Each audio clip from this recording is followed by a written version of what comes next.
The Angels and Dodgers meet here at Camelback Ranch.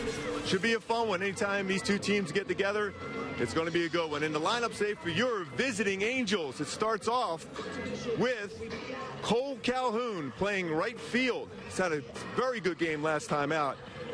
Batting second, the reigning MVP, Mike Trout playing center field.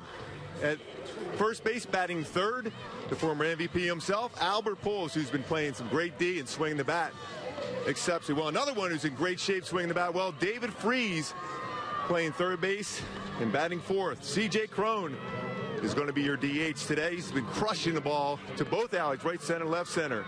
Eric Ibar, the captain of the defense, batting sixth and playing shortstop. Chris Iannetta, who's talked about working and framing pitches much better, seventh spot, catching, batting eighth and playing second base. The youngster, Taylor Featherston, is having a great spring so far. And Colin Cowgill playing left field and batting ninth on the hill. Andrew Heaney making his third start of spring training. And for the home Dodgers, Carl Crawford DHing, Chris Heaney playing center field, Adrian Gonzalez batting third and playing first, Yasmani Grandal catching, batting fourth, Scott Van Slyke playing right field, batting fifth. Justin Turner had a great year for the Dodgers last year, batting sixth and second. Andre Ethier batting seventh and playing left. Alex Guerrero playing shortstop and batting eighth. He's had a solid year so far for them.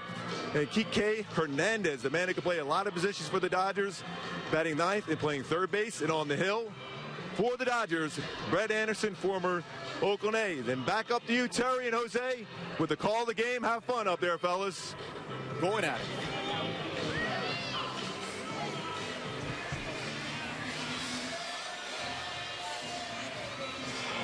Lineup cards are being exchanged at home plate.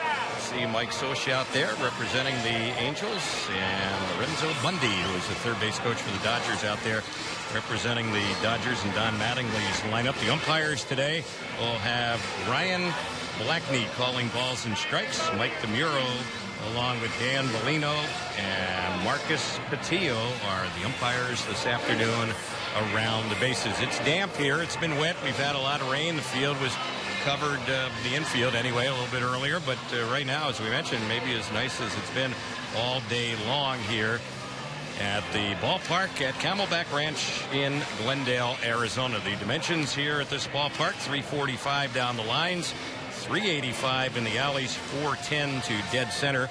We were here not too long ago, Jose. This is also the spring training home of the Chicago White Sox. So glad it's much cooler than what we faced the other day here when the White Sox and the Angels faced off. And that was the day, too, Terry, when Hector Santiago, as you might recall, got hit right above his left wrist, right on the forearm there. And Hector Santiago himself has continued to progress well.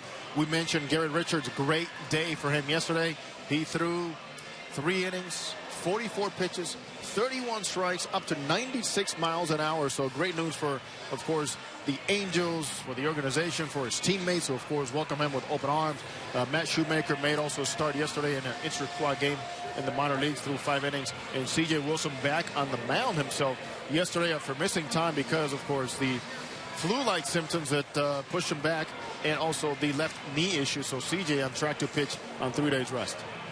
You mentioned Garrett Richards, and there was kind of a buzz around camp as a result of that intra-squad outing. I know he came out feeling good, and he'll pitch, Monday against some minor leaguers in Tempe.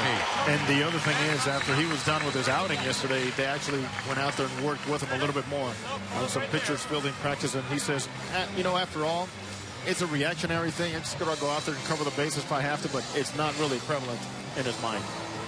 So the Angels and the Dodgers. Angels have the red tops, gray pants, and the Dodgers have the white tops and bottoms. Of course, the Dodger blue and red numerals in the front, blue in the back.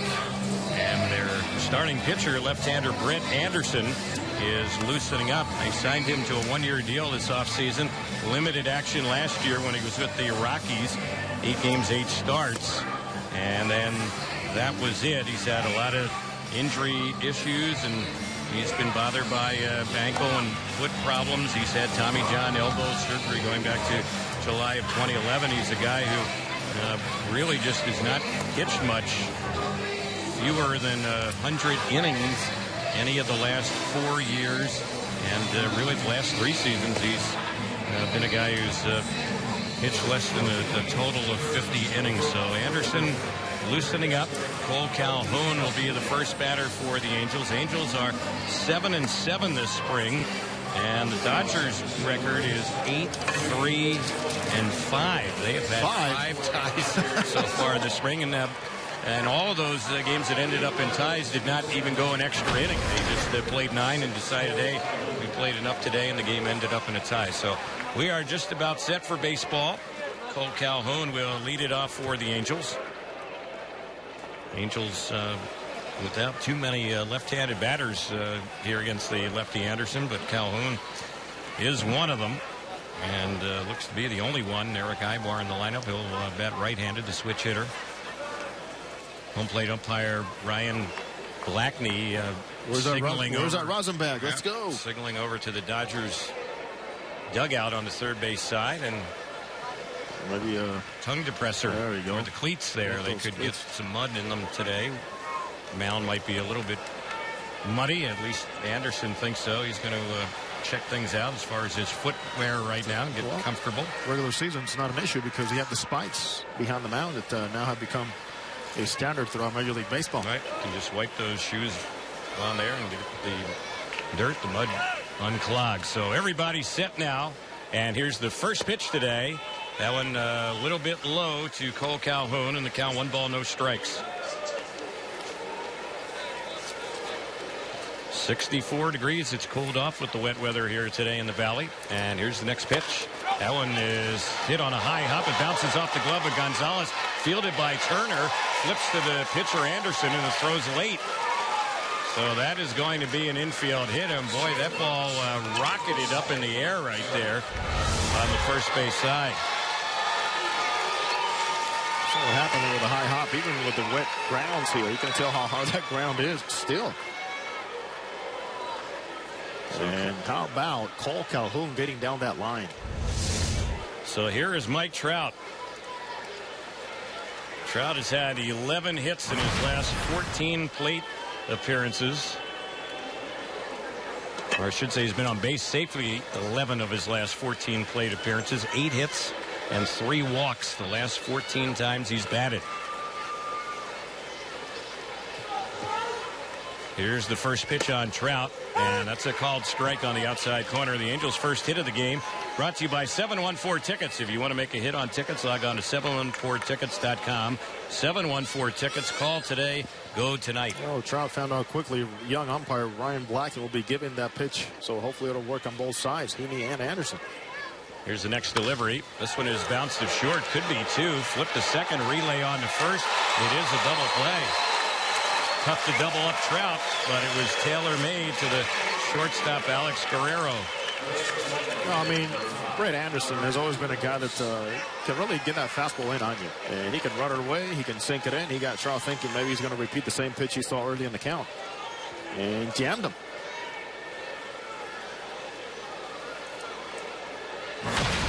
Anderson is a ground ball pitcher, and he was aided by one right there. So 2 are gone, no one on base.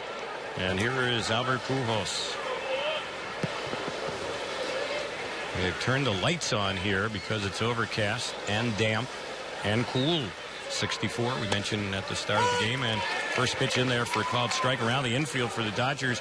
Adrian Gonzalez at first, Justin Turner at second, Kike Hernandez at third, Alex Guerrero at short. Next pitch, a swing and a miss by Albert, and it's now 0-2. Outfield for the Dodgers. Ethier in left. Heisey is in center. Van Slyke in right.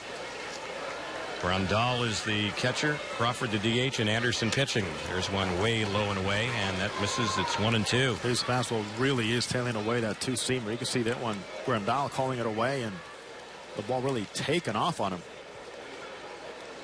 Anderson making his 3rd start this spring. And so far, he's pitched 5 scoreless innings. There's Albert checking the swing on the appeal. They say he was holding. Albert was so sure he didn't go, he did not even look at the first base umpire. But at this point, it looks like beginning of the game is Mike DeMiro. So it's 2-2. Pujols checking on that last pitch, which was in the dirt. Freeze is waiting on deck. Next delivery, and Albert swings and hits one well into left center field. You can kiss it goodbye. Out of here, home run.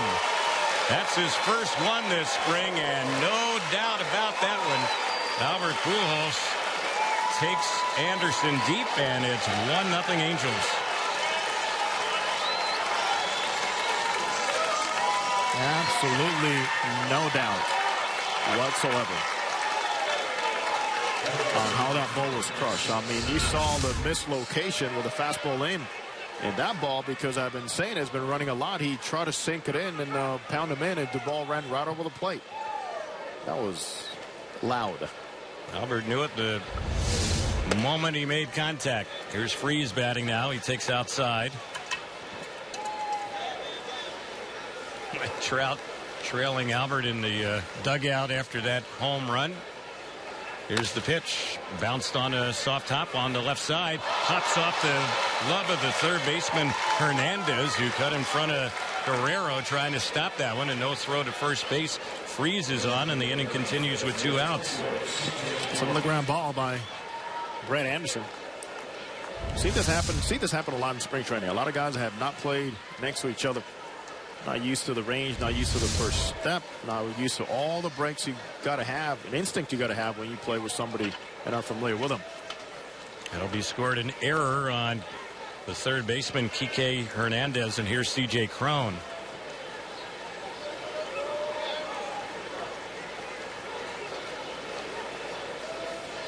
Here's the pitch on Cron. Takes that one for a strike. Brett Anderson aided by that double play ball off the bat of Trout, or the Angels might have a few more runs on the board here in this inning. Up 1-0. 2 outs. Cron has had a good spring, 11 hits. 2 of them have been home runs. Next delivery fouled off, and it bounces into the Dodgers third base dugout. Pretty even number for C.J. Cron last year against right-handers and lefties. Against lefties, .258 with 4 of his 11 home runs. Against right-handers, .255 with the remaining 7 home runs. So Cron deep in the hole, 0-2, and he fouls another one off right near the Dodgers dugout. One category where Cron was way above league average was hitting with 2 strikes. As he took a lot of pitches the other way, spoiled some pitches. It's .231. League average is around 178 with 2 strikes. Next pitch, and that fastball missed high. 1 ball, 2 strikes. It was a good day to pitch. A little different weather, a little more humidity, obviously, and could be an aid to the pitchers with the breaking balls and do some things in the fastballs. And the 1-2, that's low and in. 2 balls, 2 strikes. Anderson actually had not allowed a run in his first 5 innings of the spring until that long home run by Pujols. The 2-2 delivery lined into right field, and that's going to fall in front of Van Slyke. Stopping at second will be Freeze. That ball got out quickly to the right fielder. Another hit in the inning for the Angels. 2 are on with 2 outs. Chance to get some more, and it brings up Eric Aybar. Another nice piece of hitting. There it is. 2 strikes the other way would make me think that the minute I saw the blue out in right field, I'm thinking, what will Yasiel Puig be doing with that line drive hit at him, sir? I'm seeing Yasiel Puig diving in and perhaps even making a catch on that play. Possibly. Very aggressive outfielder, but not playing today. And Van Slyke took the careful route, and you can't blame him. Here's Aybar bouncing one foul over by the Dodgers dugout. Eric this spring, 6 for 23, 1 run batted in. Angels switch hitting shortstop. He and Jared Weaver have been with the club for the longest tenure among active players now. Well, they're both looking forward to seeing Howie Kendrick. Well, there's a pitch on the outside corner. Kendrick will not play. The Dodgers are actually going to send a squad to San Antonio, Texas later tonight, and they will have exhibition games in San Antonio tomorrow and Saturday against the Texas Rangers. There's one that's low. And it's 1 ball, 2 strikes. Well, we've seen that happen more often with the Texas Rangers. Heading over to the Dome. Yeah, looking to play some games. Expand their fan base a little bit. Here's the 1-2. Fouled off on the right side, backing out of play. Well, the Angels doing a good job getting some pitches up to 21 here for the inning for Brett Anderson, who's trying to find a consistent release point right now after the error. Of course, he could have been out of the inning, but Chrome made him work. So is Eric Ibar here. The Angels have had 3 straight hitters reach base safely after there were 2 outs. Up 1-0, 2 on base. The 1-2 pitch on Ibar, and he chases that one and missed it. Struck him out. A pitch a little high and outside. That's how the inning will end. But the Angels do get a first inning run. Had a total of 3 hits in the inning, an error in the inning, and a pair left. Half inning completed here in Glendale. The Angels won. The Dodgers are coming to bat on the Angels Baseball Radio Network and Fox Sports West.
We get set to move to the bottom of the first. 1-0 Angels as Andrew Heaney gets ready to face the Dodgers DH today.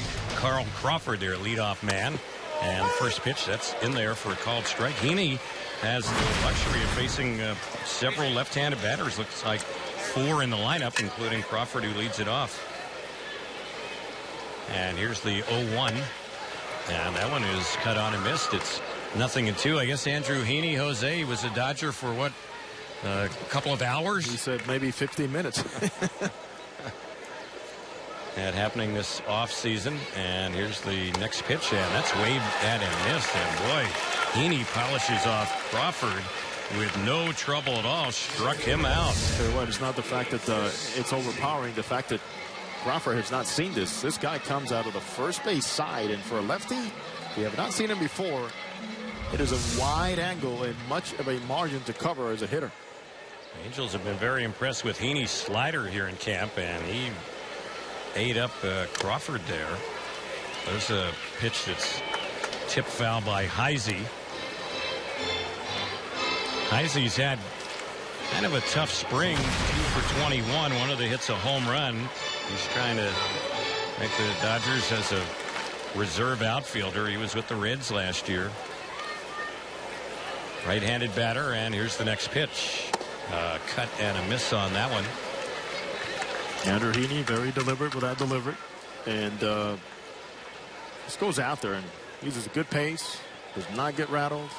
He's walked a few guys, 4 and 6 innings, but gets out there and makes pitches. Next one, this is fouled back to the screen.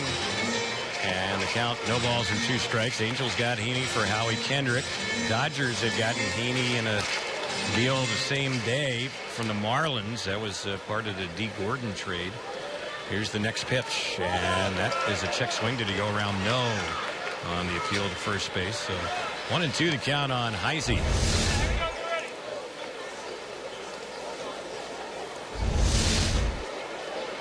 Infield backed up, outfield shading Heisey the opposite way. Here's the next delivery. He cuts it that one and pops it up. Foul first base side. Albert is chasing, but going to land on the Angels dugout roof. Backing out of play. Baseball fans catch Luxor, Las Vegas's all-star lineup of shows, or play the field at LAX Nightclub. Visit Luxor.com.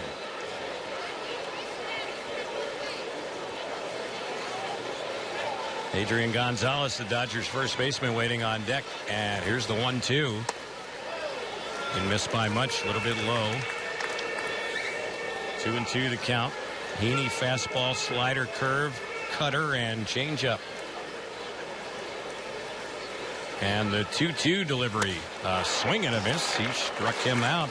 Back-to-back strikeouts here. Crawford and Heisey.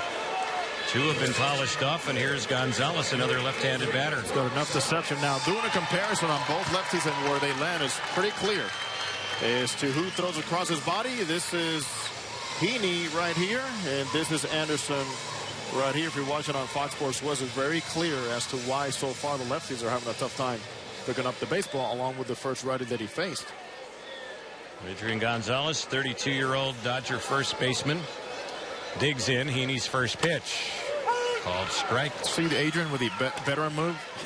Adrian said, let me not move and just to see where I can pick up the baseball from.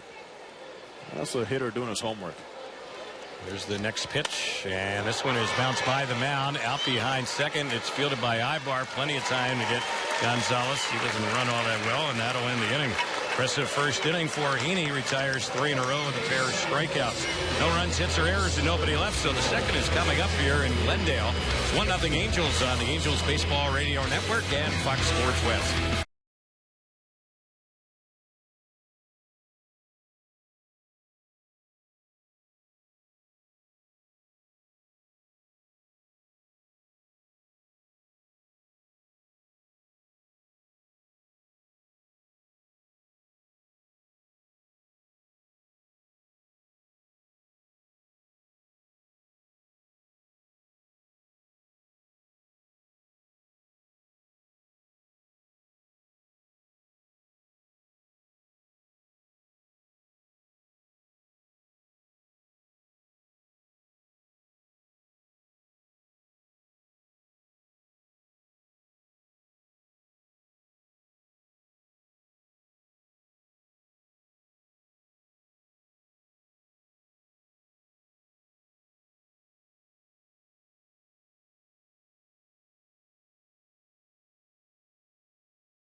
This copyrighted broadcast presented by authority of Angels Baseball may not be reproduced or retransmitted in any form. The accounts and descriptions of this game may not be disseminated without the express written consent of Angels Baseball. First batter up, Chris Iannetta. First pitch taken for ball 1. It's 1 ball, no strikes. Angels have a 1-0 lead as we start the second, and Iannetta swings and misses that off-speed pitch. 1 ball, 1 strike. Iannetta recently hit his first home run of the spring. He says it's one of those where he got so much spin, high towering drive to left field, where he said did not even feel it when he hit that barrel. Here's the next pitch. That's high and away. A lot of compliments. Terry also is when we're doing the game next to Mike Scioscia for that half an inning a few days ago about how Mike Scioscia is so impressed with Ionetta's approach, especially with men in scoring position. There's a swing and a miss. Yeah, Ionetta, even going back to his days with the Rockies, always known as a clutch hitter. Here's the 2-2 pitch. He takes it for ball 3, and so the count full. Ionetta, also a guy with a pretty good eye at the plate. He'll draw his walks. Recall when he first got here, one of the things the Angels were working on him a lot was the timing of the leg lift, which was problematic for him. And he did have a very pronounced high leg kick. Here's the next delivery, and it's bounced right to the second baseman. That's Justin Turner, and his throw will easily get Chris Ionetta. So it's the first out. 4-3 ground out. Taylor Featherston will be the next batter.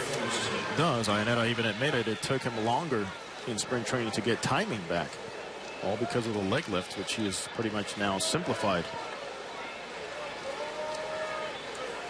Featherston having a good spring, 7 for 21, 6 runs batted in. Well, Featherston did not have an off day yesterday. In fact, he hit a home run in the inter-squad game against Matt Shoemaker. He taps one softly on the first base side. It rolls foul about halfway up the line. So a lot of action, Terry, in those on the main field, actually. Richards, C.J. Wilson, Matt Shoemaker, Featherston.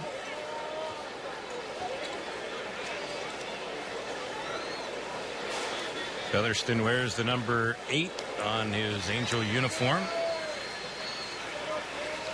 And throughout his minor league career, as I run into more of either scouts or former coaches or managers or teammates, they say this guy is a gamer. Here's the next pitch. That's high. He's trying to jump from Double-A to the majors with a new organization. Angels getting him in December. He had been in the Rockies organization. Angels got him after the Cubs drafted him as a Rule 5 draftee in December. Next pitch, chopped foul. I like his attitude. He goes about it every single day the same way. He's been looked at in different positions. The approach stays the same.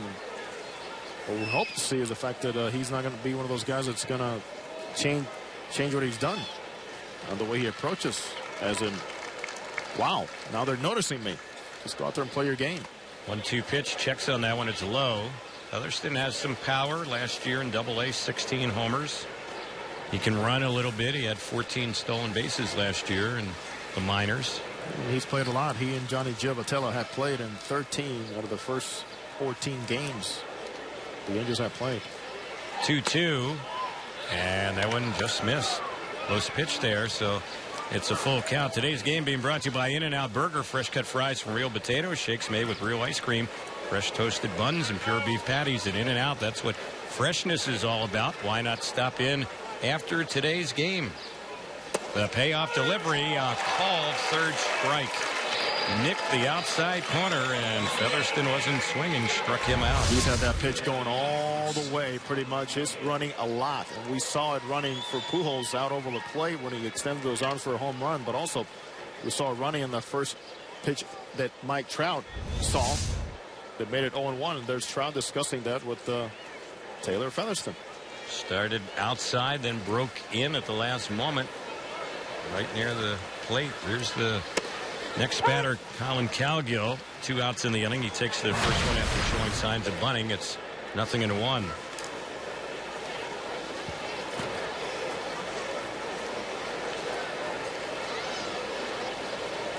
Fred Anderson set, and the next pitch, swing and a miss. Terry, talking to Albert Pujols about championship years with St. Louis, successful seasons and many playoff appearances, he said, you know, all the attention so much on the main guys, and he goes, but the bench guys throughout the whole season, you cannot do it without bench guys that are dependable. Right. Guys like Featherston fighting for a spot last year, and McDonald, I mean, Grant Green, all these guys that came and contributed. Colin Cowgill, and that's what Pujols is talking about, the depth that they need, not just all the responsibility resting on the top 9 guys.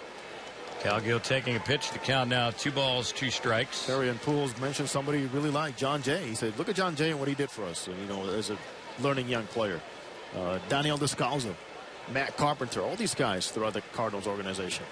2-2. Cowgill bounces one through the right side out of the reach of Turner, and it rolls out to Van Slyke, the right fielder. So Angels did a little bit of damage last inning in the first inning of the game with 2 outs. Have a 2-out hit here by Cowgill. Turns it back to the top of the batting order, and Cole Calhoun. Those are the guys you need to come in and do the job. I mean, consider that Josh Hamilton got off to a great start with the Angels through 8-9 games last year before he went down with a thumb injury. And there was Navarro, there was Cowgill, mainly Cowgill to begin with, that went out there and did a great job filling in. There's a toss over to first base, just kind of a lob toss, and back to the bag goes Cowgill. Brett Anderson has a very good pickoff move, and mentioned the toss over there, just kind of a show me move over there, but this guy is tough to run on. He's ready, and here's the next pitch.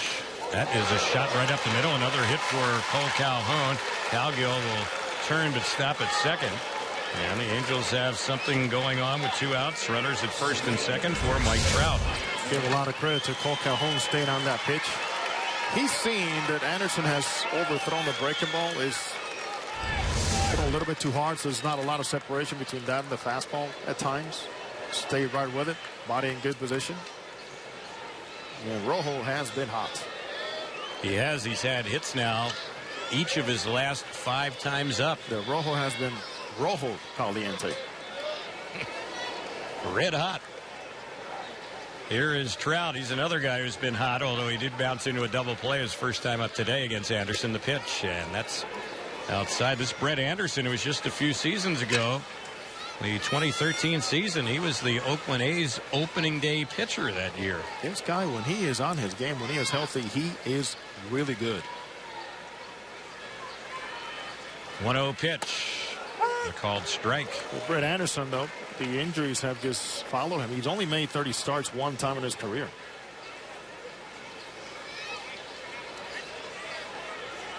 Quick worker. Ready to come in. 1-1 on Trout. 2 on, 2 outs. Pitch in there. Trout thought it might have been a little bit high with a called strike, and now he's in the hole 1-2. I'll give it to the umpire, Ryan Blackney. He has been consistent calling that pitch, as he did to Featherston, as he did to Trout first at bat. Does it again. He's now protect mode, Terry. Protect the outer half, especially here now. So Trout awaits the 1-2. Now tired of waiting on Anderson. Backs out of the box. Albert Pujols, who homered last inning. Solo shot, giving the Angels the current 1-0 lead. He's waiting on deck with 2 outs. Albert hit one out over the wall in left center, and it got out quickly.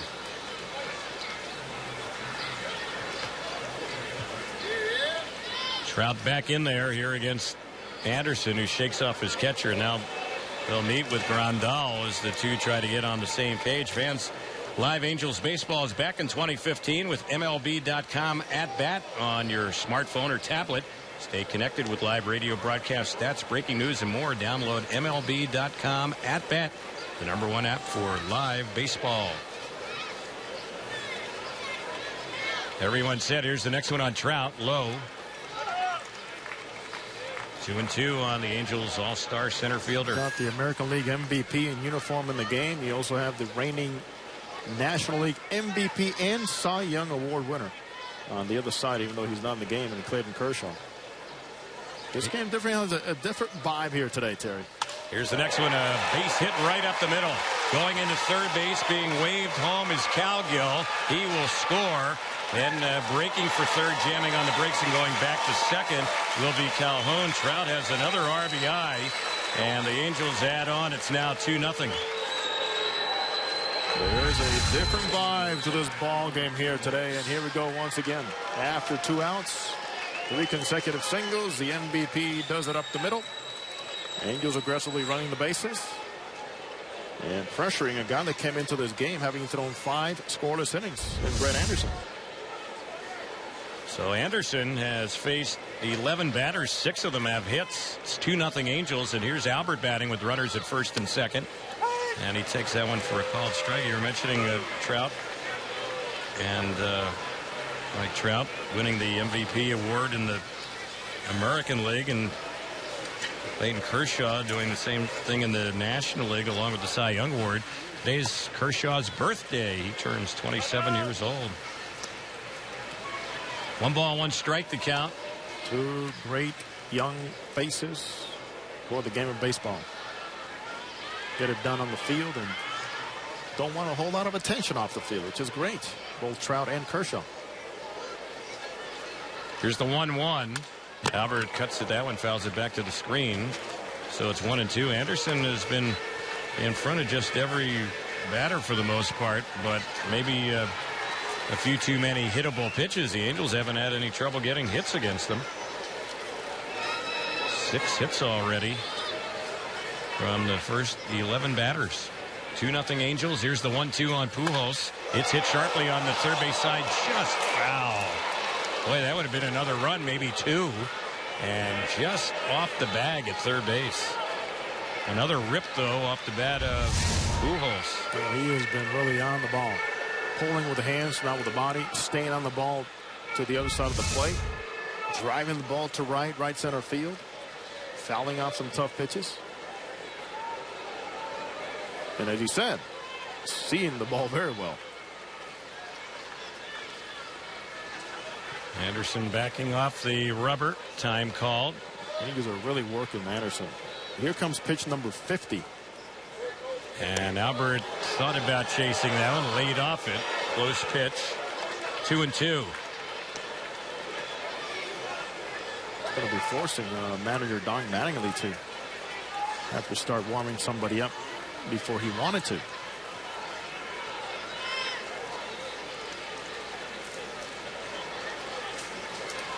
Everyone ready. The 2-2 on Pujols. A little poke into shallow right center. It's going to drop in for a base hit. Going into third, being waved home is Cole Calhoun. Going first to third is Trout. It's another 2-out hit for the Angels. The 4th straight one. It's 3-0. There he goes once again. Good body position. Broken bat. It doesn't matter. He spoiled a pitch that perhaps Anderson thought he was going to get him on because he saw it take it earlier. And protecting the outer half. And for Albert Pujols, of course, is opportunity after opportunity. And nobody in the American League saw more opportunities with men in scoring position. You think this doesn't mean a whole lot? I mean, the reaction tells it all. Freese will bat. He has a chance to do some damage here. David Freese reached on an error by the third baseman Kike Hernandez in the first inning. We're in the second. It's 3-0 Angels. And now we see Don Mattingly heading out to the mound. It looks like he's buying time more than anything right now. But and he has signaled to the bullpen, so that is going to be it for Anderson. Pitching change coming up here in the top of the second inning with the Angels up 3-0. It's sponsored by Irvine Auto Center, where it's March Markdown Madness time. Huge markdowns in every Irvine Auto Center store. Shop online at irvineautocenter.com or come visit them where the 5 meets the 405 at Lake Forest Drive in Irvine. When we get back, we'll tell you who the new Dodgers pitcher is. Angels have a 3-0 lead with a pitching change in the second on the Angels Baseball Radio Network and Fox Sports West.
New pitcher for the Dodgers is Jimmy Garcia, who was in 8 games for them last year and had a good ERA, 1.80. Limited action, though, just 10 innings for the Dodgers. So he gets ready to face David Freese. 3-0 Angels, 2 outs, and the first pitch off speed in there for a called strike. Well, Jimmy Garcia knew he was going to be pitching today. He just didn't know it was going to be in the second inning. Angels made Brett Anderson make a total of 51 pitches in 1 inning and 2/3. Gave up 7 hits, 3 runs right now, and 2 runners on base. Here's the next pitch on Freese. Strike on the outside corner, so Garcia's way in front. It's now no balls, 2 strikes. This appearance for Garcia's 5th this spring, and he's not allowed any runs in 4 1/3 innings. Right-hander's next pitch on Freese. Hit well into center field. Going back is Heisey. Still going back, still back, and he makes the catch out on the warning track. He got twisted around a little bit, but he was able to still nab it out there in straightaway center. That ball hit a good 400 feet, and that's how the inning will end. Angels in the inning come up with a pair. Had a total of 4 hits. They all came with 2 outs. You like seeing that. There were no errors, and the Angels will leave 2 more runners on base. Bottom of the second is coming up. It's 3-0 Angels on the Angels Baseball Radio Network and Fox Sports West.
Nothing Angels as we start the bottom of the second here in Glendale. Some dark clouds coming in from behind us here at the ballpark, so we'll see what happens there. Here's the first pitch from Heaney, and that is in there for a called strike. It's one of those days, and you just never know here in the desert. Been a lot of rain around here this morning, since yesterday a little bit. Your regulars will get their work in. There's one popped in the air into shallow right field. Long run for Cole Calhoun, and he'll make the catch in fair territory. Good job by Cole on that one. He had to come a long ways over and in a bit to get Grandal, and that's the first out. Play right there where Calhoun has done a good job because he does play deep.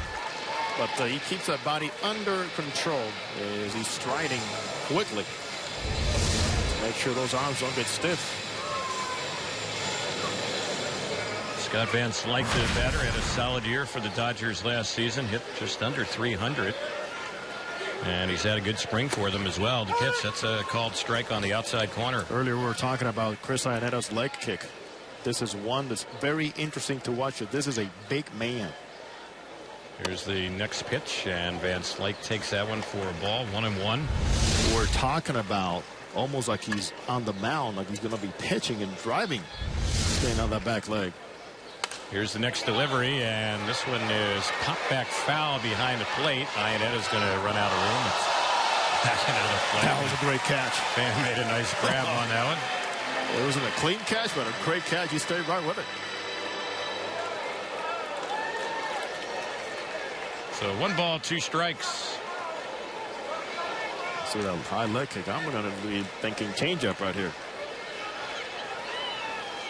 Heaney ready. Here's the 1-2. That's a little high and away. 2-2 the count on Van Slyke. Heaney has started off the game, retiring the first 4 in a row. He's working with a 3-0 lead in the second. And the next delivery, that one didn't miss by much. Looks like umpire Ryan Blackie was going to call that one. Little flinch there. So full count. Here's the payoff pitch. And that one missed as well. Not by a whole lot. Ball 4, 1 out walk. Justin Turner, who had a very solid year as a reserve player for the Dodgers, will be the next batter. That's one aspect.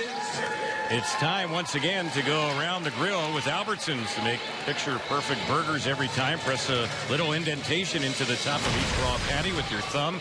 This keeps the burger from puffing up in the middle when they cook to deliver the ultimate burger every time. Around the grill, it's brought to you by Albertsons. You're in for something fresh. And here's Turner. Justin Turner hit .340 last year for the Dodgers. And that pitch is in there for a called strike. Did a very good job filling in. Pretty versatile player. Cal State Fullerton. Having a the good man spring. they call Red. And a clear reason why. Former Met. Here's the next pitch. That's hit sharply, and that one skips off the glove of Ibar. It would have been a tough play on that low liner, and Ibar has to run the ball down in the outfield, and they have runners on at first and second. Eric Ibar perhaps did not see this ball clearly all the way. With a tough background here for the fielders. High leg kicks, about timing.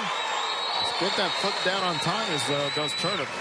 You see the reaction from Ibar a little bit late on that one. And not seeing the ball well with the yellow seats here in this ballpark. First Dodgers hit of the game. Infield single. They have him at first and second, 1 away. Andre Ethier will be the next batter. Of course, not to say that was an easy play. No matter what, that ball was smoked. Yeah.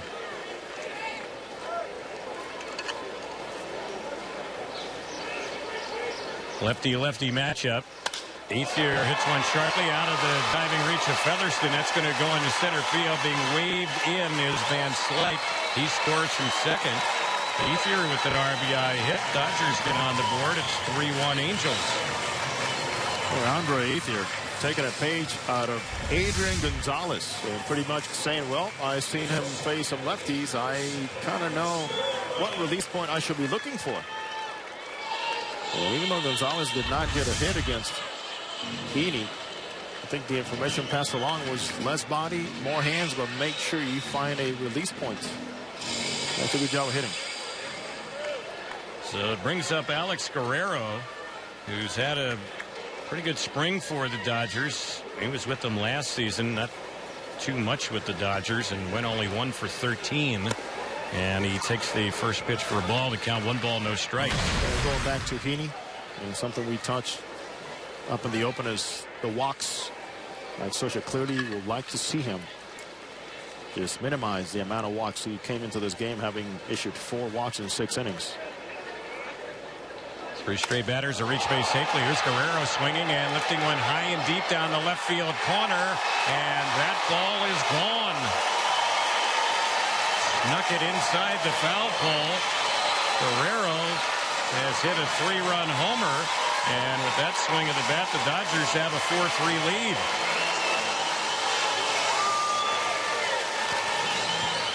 Oh, we have both teams feasting off of the lefties, making mistakes and not being forgiven.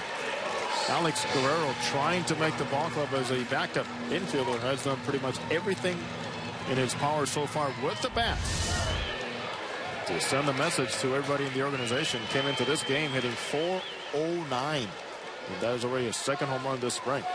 There's Kike Hernandez batting, and the pitch is in there for strike. So Heaney had a very strong first inning, but the second inning has not been one to his liking. 4 runs in this inning, and the pitch, it's fouled off on the right side, backing out of play. Something we had mentioned about Heaney to Terry throughout the spring, even though limited 6 innings, was the fact that he had not allowed the snowball effect at all, where he's gone into trouble. But that last pitch on ball 4 to Van Slyke might have gotten into his head a little bit.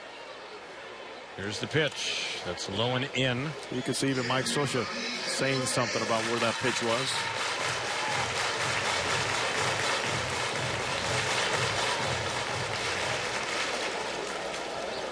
Heaney is ready. And here's the 1-2 delivery. Popped foul right side. That's going to skip back and out of play. As you well know, Jose, if you're a pitcher, even a hitter, if you have a call go against yourself, you got to shake it off. You can't be thinking about it. If you do, then usually you're not going to see good things happen. Yeah, what happens is you make a mistake, and maybe in the minor leagues, that mistake was not one that was paid with a hefty price. At this level, it comes. Sure. Eventually, it'll come. Yeah, it'll come back to get you. 2-2 the count. We saw Kike Hernandez, this batter, playing with the Astros last year. Then he was traded over to Miami and then came to the Dodgers during the offseason. This one lifted down the right field corner, deep and foul. That ball just a few feet foul. Calhoun ran out of room down in that right field corner. And the count level 2-2. There's no doubt there's been way more comfortable swings taken against Heaney this second inning than what we saw in that 12-pitch first inning. 1, 2, 3 with 2 punch-outs. Here comes the 2-2. Lined into left. That's going to fall in for a hit. So they've had 5 straight batters reach base safely in this inning after Heaney retired the first batter. And you go back to that 1-out walk to Van Slyke, and Heaney has not been able to shake that, it seems.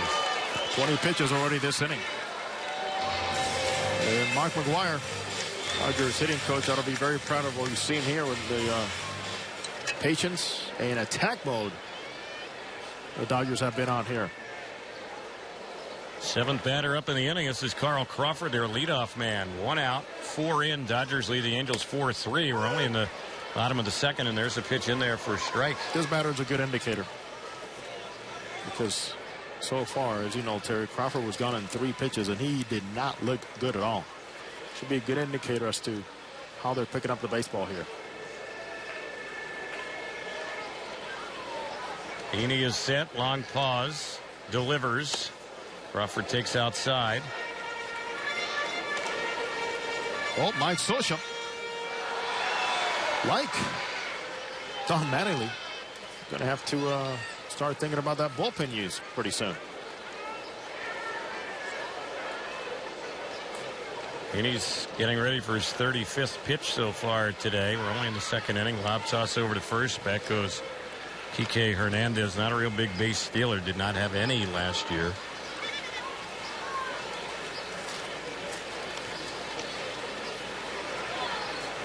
Angels bullpen is quiet at the moment. 1-1 pitch. Crawford checked on that one, and the pitch a little bit low. Night and day, Terry. Not to guarantee a base hit for Carl Crawford, but you can see now the approach much different. And I'll go back and say it was Adrian Gonzalez who passed a lot of information along, and you could continue to see Gonzalez and McGwire in that Dodger dugout exchanging words and ideas about the approach. 2-1 pitch. Bounced by the mound, out near second and through. It skips into center. Hustling on to third base will be Hernandez. And it's another batter reaching base safely, the 6th straight here in this inning. And that's going to be it for Carl Crawford. They're going to take him out of the ball game. He's not hurt, just getting a couple of at-bats today. Might be that he's heading over to San Antonio. There's a roster heading out tonight. Play the exhibition games against the Rangers. So there it was. Crawford, from looking terrible after pretty much looking like a big league hitter, making it tough on a young pitcher on the mound that second at bat. It's like Jack Peterson, player the Dodgers are very high on, will come in to pinch run for Crawford. Heisey will be the batter.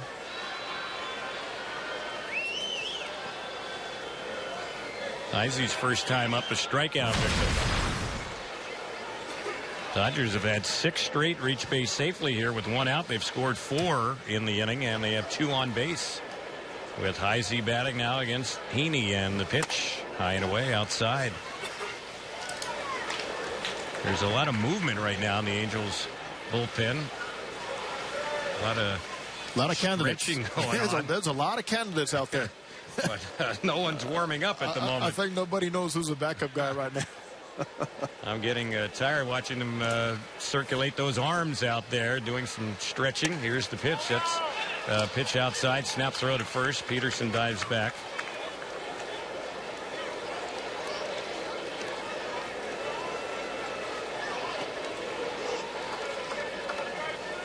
Angels today have on the board to pitch Salas, Morin, Smith, and Ryan Matthews. Looking to get a little length here out of Heaney. He's struggling to get out of the second inning. Here's the next pitch, and that's inside. He's behind 3-0 on Heisey. If he gets on base, that would load him up. That was the 27th pitch of the inning here for Andrew Heaney. All of a sudden, he is pretty much one that cannot find a consistent release point, and the Dodger hitters are letting him know that. So the count's 3-0, and the next one, that's a called strike on the inside corner.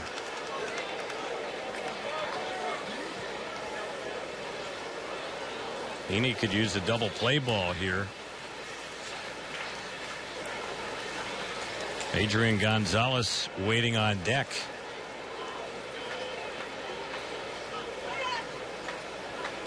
The Angels left-hander with a lob toss over to first base. It was such a lob toss that Albert almost had to dig it out of the dirt.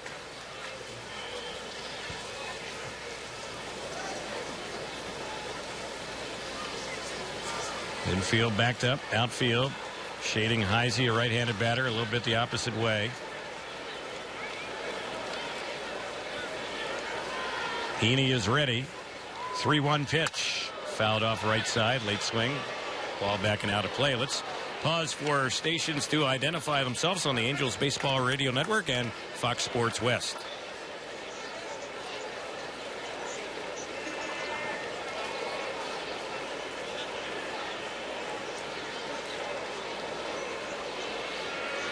Terry Smith, Jose Mota, and Darren Chan with you here from the ballpark at Camelback Ranch in Glendale, Arizona. Angels and Dodgers meeting up for the first time this spring. And there's a toss over to first again. Back in plenty of time goes the pinch runner, Jock Peterson. The Angels will play the Dodgers again here in Arizona a week from this Saturday. And then, of course, the Freeway Series back in Southern California just before both teams start the regular season. Runner at first goes. The pitch lifted high and hit well in the right center field. Trout is chasing, and he will make the catch on that one for the second out. Tagging at third base and scoring easily from third on the sac fly will be P.K. Hernandez. So it's now a 5-3 Dodgers lead. A lot of pitches out over the plate, a lot of pitches around the belt and above, and a lot of pitches being driven very well by Dodgers hitters. So a 5-run inning. And now Adrian Gonzalez, the 9th batter up in the inning, will step up with 2 outs, a runner at first base. Gonzalez grounded out to short his first at bat. Heaney's pitch. Fouled off left side, backing out of play. Totally different swing from what we saw from Gonzalez when he got fooled a bit when he closed the first inning with a 6-3 ground out. Very aggressive swing.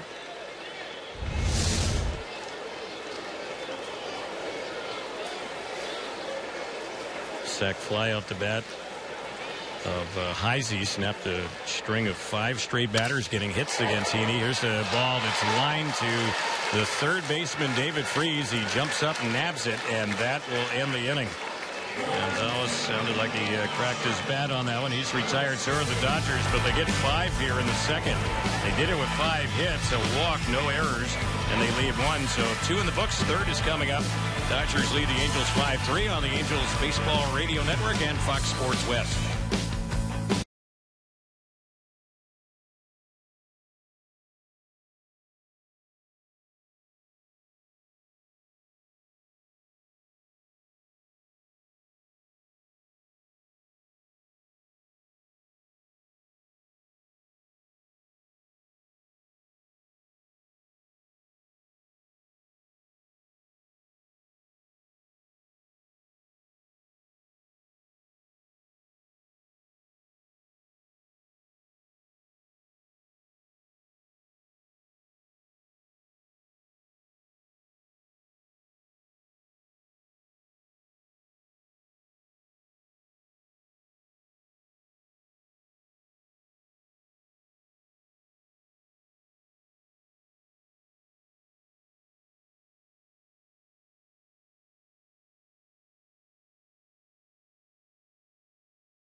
Jerry Smith, Jose Amata, Darren Chan with you here from Glendale, Arizona, where the Angels now trail the Dodgers 5-3. We start the third inning. Dodgers have a new first baseman, Lars Anderson. So he replaces Adrian Gonzalez. They've taken out both Crawford and Gonzalez here in the first couple of innings. The batter is C.J. Cron as we start the third. Here's the first pitch from Jimmy Garcia, and that's in there for a strike.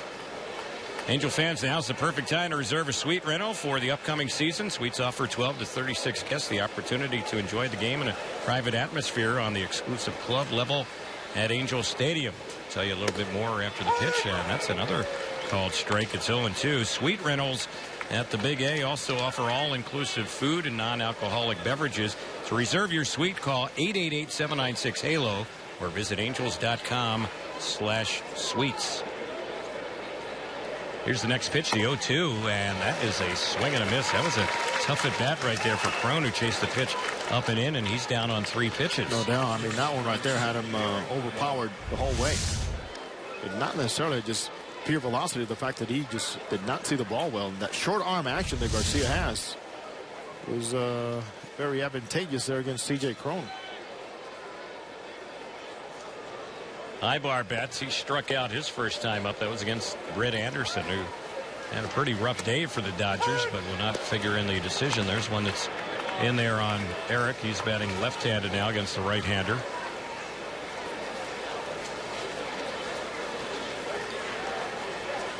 Hernandez at third, right at the edge of the grass. He's in. And here's the next pitch. Ibar pops this one up. Foul on the left side. It's going to get back to the seats and out of play. This game is supposed to be a sellout today here at the ballpark at Camelback Ranch. Maybe a little bit of the wet weather keeping a few from coming, but it's pretty full here.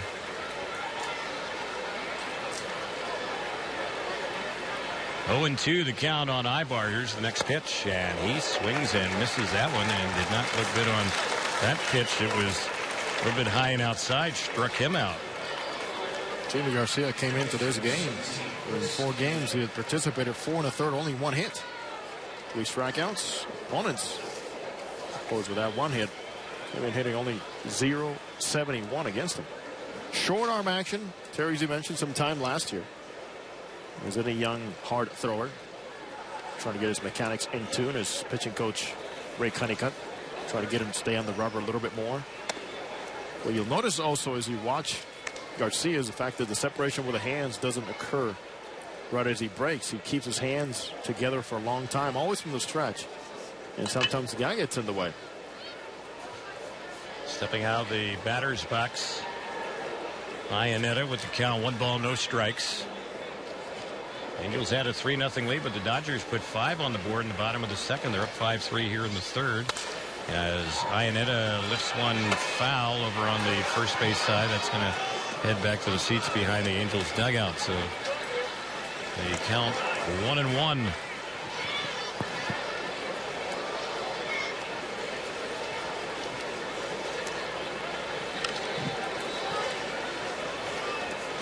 The Angels will have a night game here in the Valley tomorrow night. That's going to be in Goodyear against the Cleveland Indians. Here's the next pitch. And checking the swing on that one is Iannetta. They say he was holding, mentioning that night game tomorrow night. That'll be Santiago against Bauer. That'll be a 7:05 first pitch. No radio tomorrow. Our flagship station, Angels Radio AM 830, will play the Ducks Colorado Avalanche game. Here's a lazy fly ball lifted into right, and making the grab on that one is Iannetta. That'll end the inning. We will have the telecast for you tomorrow night on Fox Sports West. Angels have a quiet third, no runs, hits, or errors, and nobody left. So bottom of the third coming up. It's 5-3 Dodgers on the Angels Baseball Radio Network and Fox Sports.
Bottom of the third, we go 5-3 in favor of the Dodgers. It's been a tale of 2 different innings here for Andrew Heaney. They tired the side 1-2-3 easily in the first, but then faced 9 batters and gave up 5 runs in the second. So we'll see what the third inning brings. And this is Grandal, the catcher, at the plate, and the first pitch in there for strike. Heaney went from making 12 pitches in the first inning, and he starts this inning with 44 pitches. There's a pitch that missed. Grandal, former Padre and a former first-round pick of the Cincinnati Reds.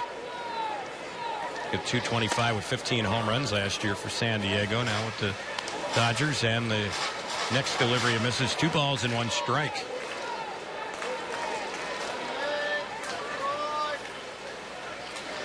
Here's the next delivery, and that one missed ball 3-1. Rondalum on the faces that are new here with the Dodgers. And gone are Holly Ramirez, Matt Kemp, Brian Anderson, among others. Here's a lazy fly ball lifted into right center field. Coming in is Cole Calhoun. He will call off Featherston, the second baseman, who went back on that one. And Grandal is an easy out, so one away. Second time he's light out to Cole Calhoun.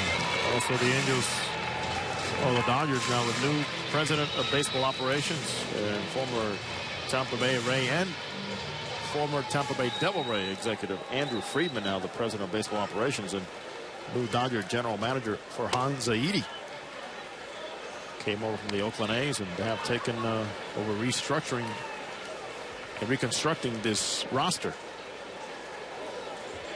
Pitch on its way, and the 1-0 delivery. That one misses ball 2. It's 2-0. This is Van Slyke, who walked and scored last inning. He kind of got things going for the Dodgers last inning. And the next pitch, pop foul back behind the plate. That's going to get back and out of play. Well, the Dodgers do lose some offense, of course, in Hanley Ramirez. Matt Kemp, who hit 17 home runs in the second half. But they think they're a much better defensive ball club. Well, they have a Jimmy Rollins at short, Howie Kendrick at second. Of course, Uribe at third, Gonzalez at first. We got Puig. They think Jock Peterson's the guy in center, and Carl Crawford at left. There's the next pitch, and it's hit well into left center field. Chasing after that one is Cowgill and also Trout, and it'll be Mike Trout who makes the catch out on the warning track. That one stayed in the ballpark. Trout able to catch it. He was a foot or two back on the track, not right back to the wall. That's the second out. Oh, a long fly ball. Just offsetting the timing of the high leg kick of Scott Van Slyke was that delivery there by Keeney.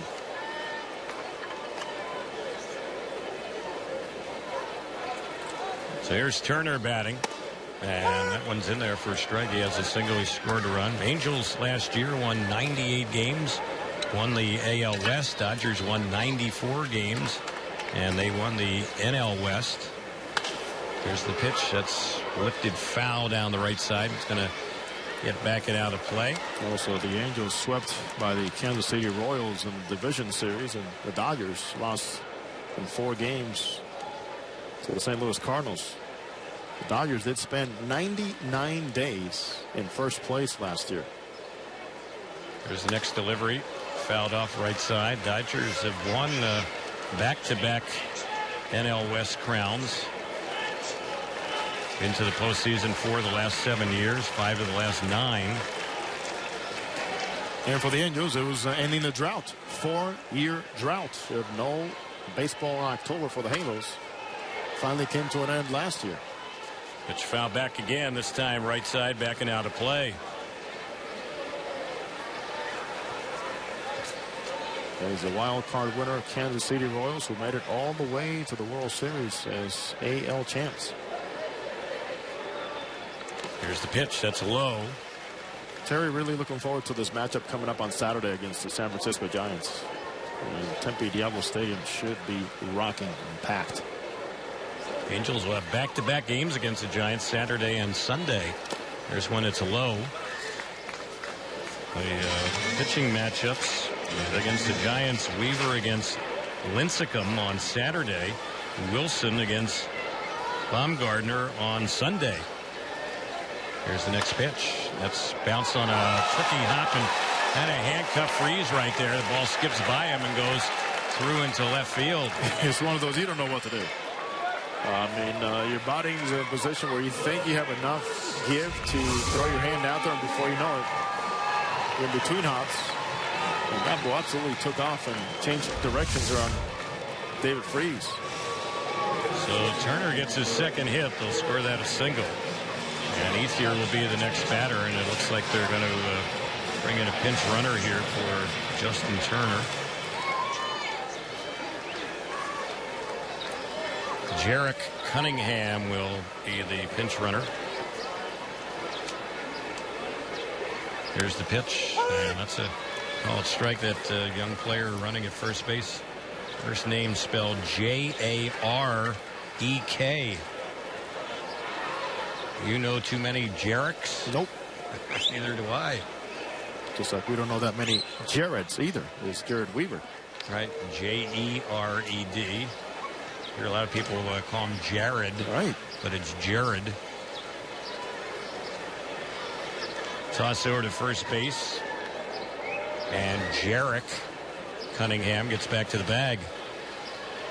You like saying that name now, huh? Well, it's unusual.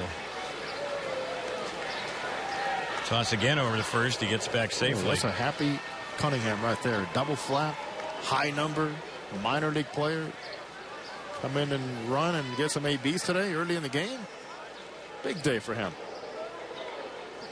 There's a pitch on its way. That's lined into right field. Cole Calhoun is chasing. He's not going to get to it. Ball bounces off the wall. Cunningham, the runner at first, is going to be waved home. Here comes the throw to the plate. It's not handled cleanly by Iannetta, and he'll score. And its second is Ethier. Second hit and second RBI of the day for him. And now it's 6-3 Dodgers.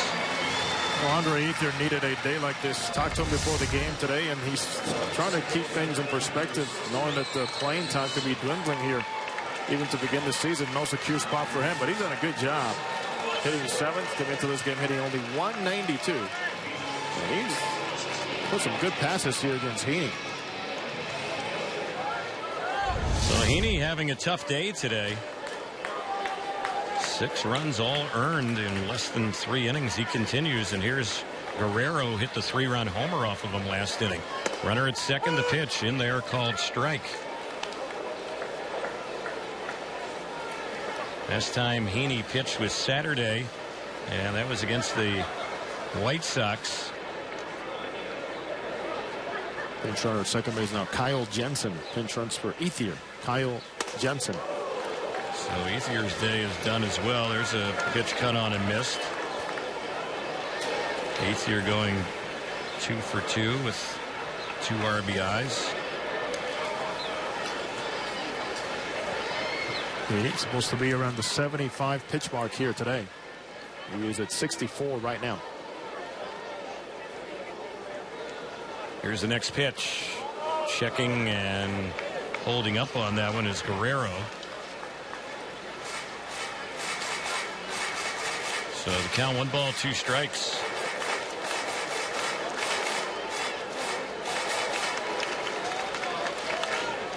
Alex Guerrero trying to make a case for himself. Cuban-born player.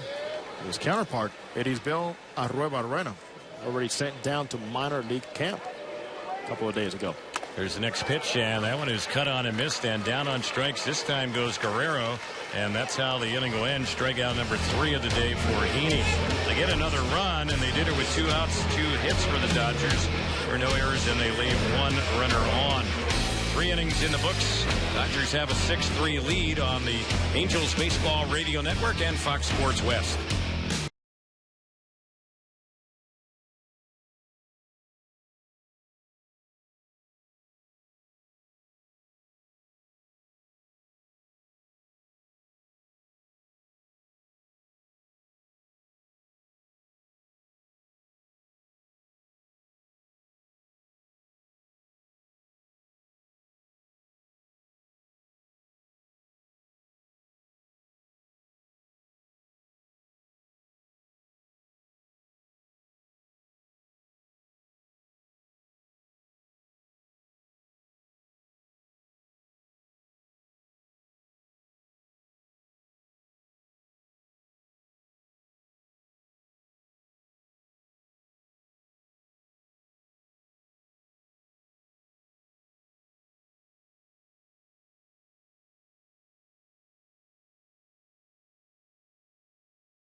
a number of changes here for the Dodgers. We'll pick those up for you in just a moment. They have a whole new outfield and a new pitcher as well, and a new second baseman. So the first batter for the Angels will be Taylor Featherston. The new pitcher is former Angel Joel Peralta, who had spent a number of years with Tampa Bay. Now first year in the Dodgers scheme of things here. Veteran reliever. Featherston, who leads it off, struck out his first time up. Here's the pitch. And that one is taken for ball one. It's 1 ball, no strikes. New left fielder Kyle Jensen. New center fielder Matt Carson. New right fielder Joey Curletta. And Jarek Cunningham stays in the game at second base. Here's the pitch. That's a called strike on the outside part of the plate. Peralta is a crafty right-hander. Well experienced. He takes the baseball. Not very big in size, but man, this young man has a big heart. And Joe Madden loves him. And of course, so does Andrew Friedman. That's why he's here. There's a pitch that is taken for ball two. It's 2 balls and 1 strike. Peralta last year had some trouble with the home run ball. He was in 69 games, pitched 63 innings, gave up 9 homers. 3-4 record a year ago, 4.41 ERA. And this is his 3rd appearance this spring. In 2 innings, he's given up 2 hits and a run. There's a pitch that's low and away, and he's fallen behind 3-1. And Joel's a neat story. He is a former position player. He originally signed with the Oakland A's as an infielder. Had an injury, was released. He was out of baseball playing softball pickup games over in the Dominican Republic when one of his buddies and trainers said, let's, with your arm, even though you can't hit, let's try the bullpen. And he got up there about 30 pounds less than he is right now and started firing away, hitting the 90s. And before you know it, the Angels gave him an opportunity and brought him aboard as a free agent. And before you know it, in many years in the minor leagues, he makes it to the big leagues with the Angels back in 2005. Peralta's going to turn 39 years old, and that's in just a few days. That'll be on Monday. There's one fouled back behind the plate. Going to get back and out of play. Yeah, I just had a birthday, so he's a young man. He's a young Joel Peralta, who's still very close to also former Angel Irvin Santana. And those two came up together. Remember, they're roommates in the Anaheim area. And it was Peralta giving Irvin more advice about life and things in general about being a survivor in life and in the big leagues. That to this day, Irvin Santana, now the Minnesota Twins, truly appreciates. Yeah, he was a good mentor for Irvin in his younger days. The young Irvin. Here's the pitch.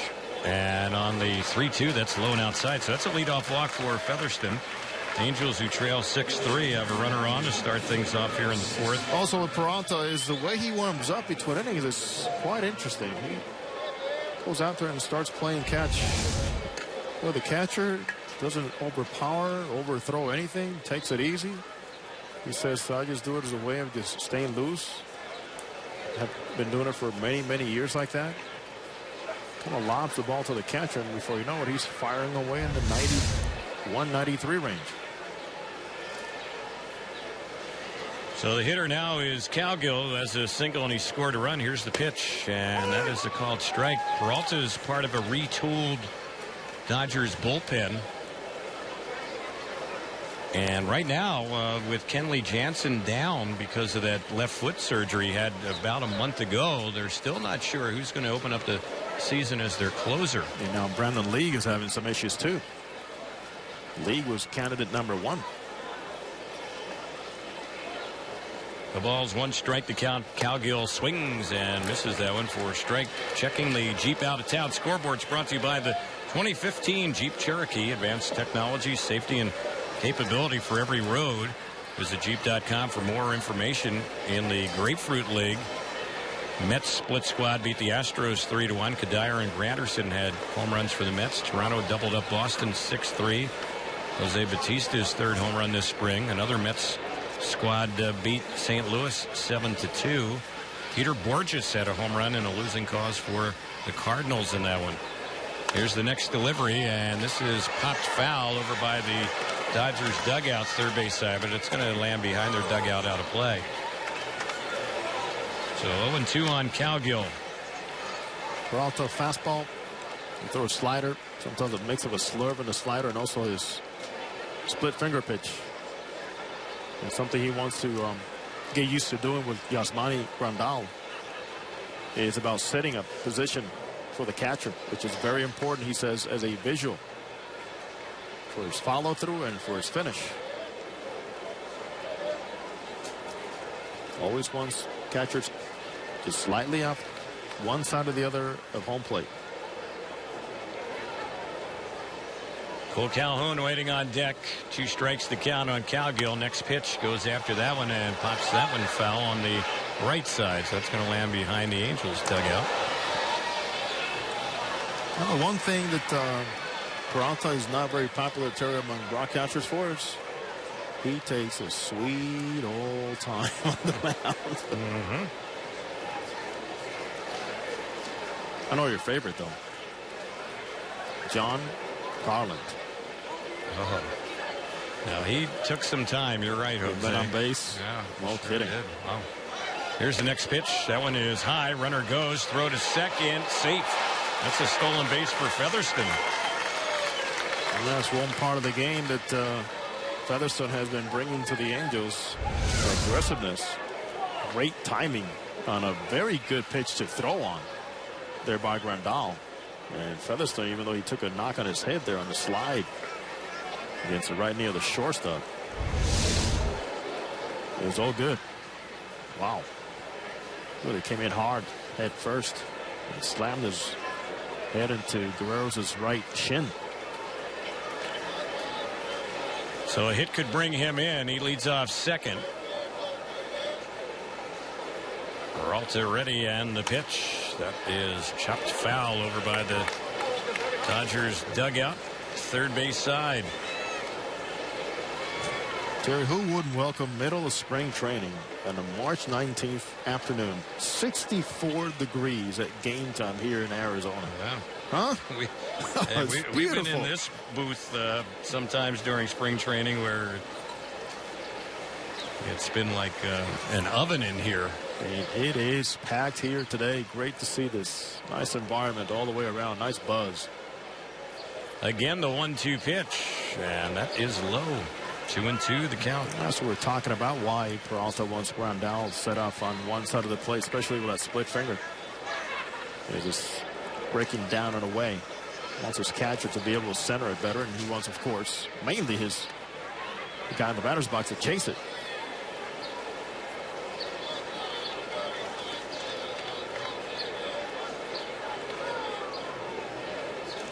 Peralta's set. Took a deep breath out there on the mound. Pretty good battle going on here against Cowgill. Next pitch. This is popped up on the right side near the foul line. It's playable. Making the grab on it, it'll be Lars Anderson, the first baseman. So a little pop up on the right side of the infield, about halfway down the home plate. Anderson retires Cowgill. That's the first out. Cole Calhoun will bat. He's 2 for 2 today. Had hits his last 3 times up in the Angels' last game on Tuesday, so he's got a little string going here. 5 straight hits.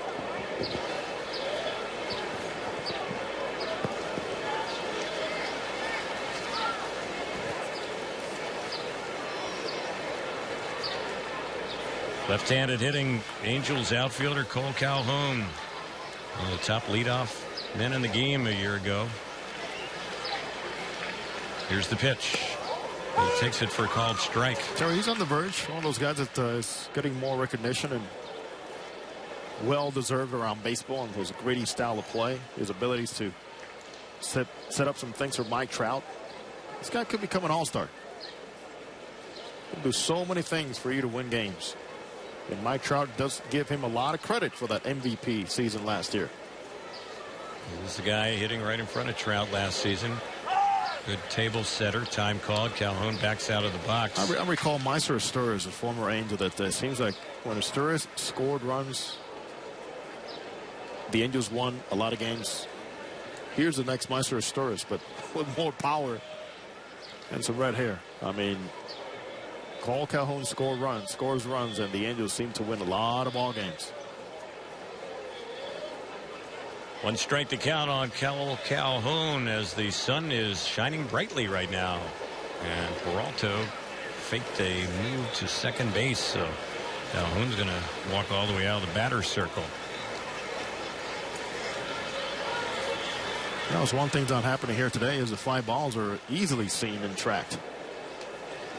Much easier than in those cloudless days and the sun shining right on this field, especially this ballpark. Not easy with the sun. Next delivery, and Cole Calhoun taking that one. 1 ball, 1 strike.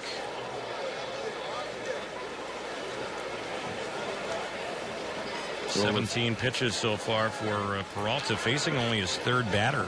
He just does not look too comfortable in rhythm right now. Still trying to find it because he's not overpowering, and that split finger does not come that easily after the winter layoff. He's grinding it out right now. There's the 1-1 on Cole Calhoun. It's line foul past the Angels dugout. First base side, 1-2. So we were talking about the new look bullpen, Terry, and gone is Brian Anderson. Gone is Chris Perez. They're hoping that Brandon Lee can come back and contribute soon. Some of the other pitchers that have left the Dodgers from last season. Of course, Josh Beckett, who retired. Kevin Correa. Dan Herron no longer with them. They're hoping that Paco Rodriguez can regain his form and join J.P. Howell as another option as a lefty out of that bullpen, too. And Paco Rodriguez was outstanding a couple years back. Yeah. Another one fouled off by Cole Calhoun. And Paco Rodriguez was outstanding fresh out of college, pretty much. Dodgers have added Red Anderson, who we've seen today, as far as new pitchers this year. Brandon McCarthy, Juan Nicasio, Peralta, who's pitching. Chris Hatcher, who we'll see pitch in all likelihood today.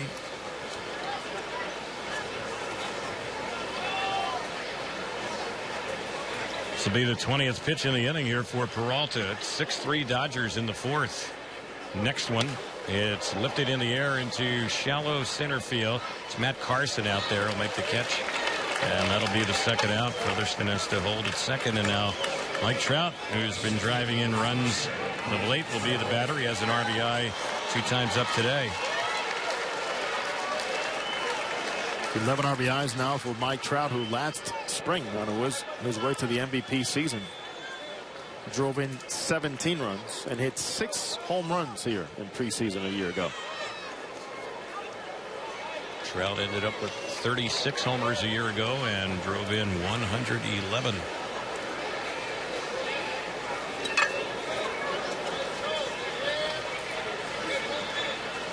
Infield backed up with 2 outs. They play Trout pretty much straight away. Carson not all that deep at all in center. Here's the pitch on Mike, and that's in there, called strike.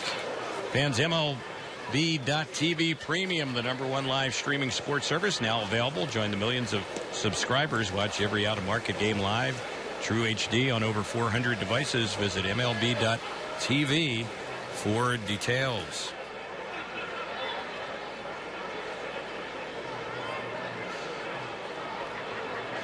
Peralta's 1-strike pitch on Trout.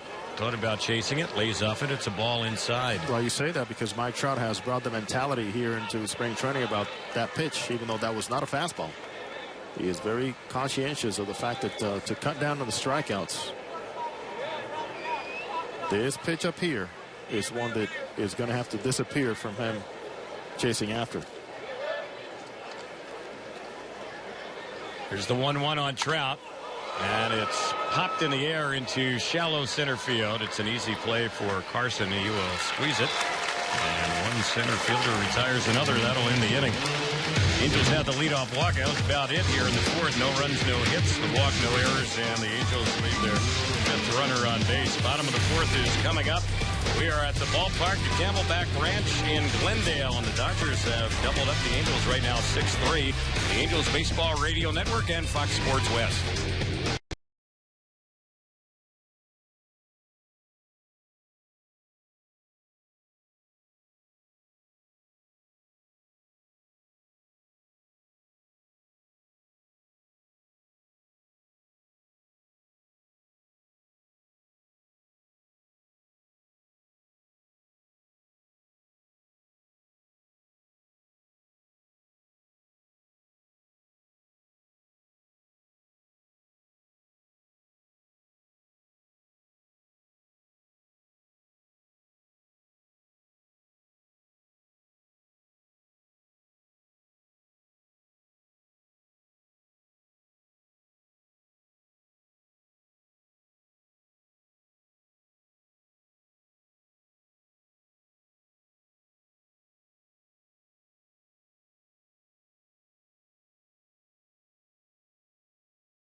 Drew Heaney, the Angels starter, still out there as he gets ready to deliver the first pitch, and that one misses for a ball. Comes into this inning, Terry, pardon me, with 66 pitches, and Mike Scioscia has to try to get him to his 75. Here's the next one on Kike Hernandez. That's a called strike, 1-1. The Dodgers are already on their third pitcher, and they lead at 6-3, and Heaney's the only one who's gone so far for the Angels. Let's just say he's getting his work in. Yeah, very important. There's a pitch in there for called strike, 1-2.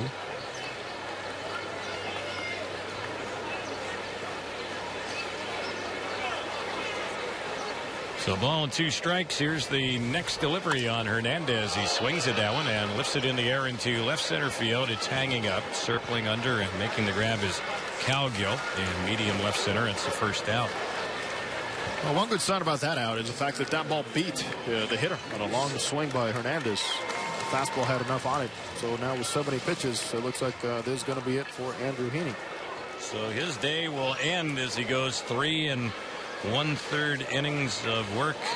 Most of his outs today either in the air or via the strikeout. He had 3. So we have a break in the action.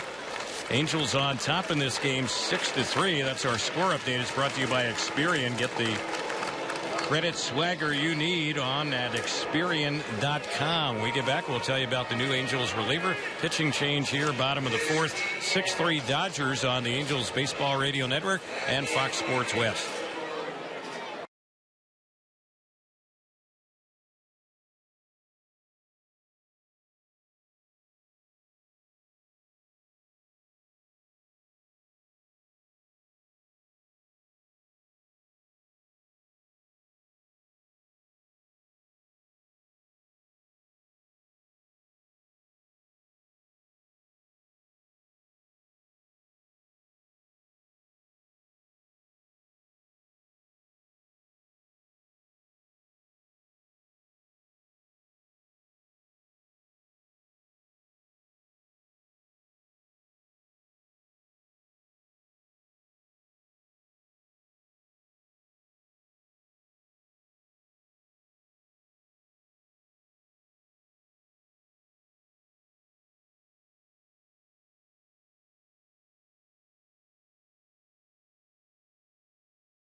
is the new pitcher for the Angels. First year in the Angels organization. We've seen him a few times this spring. He's a left-hander, and it gives you that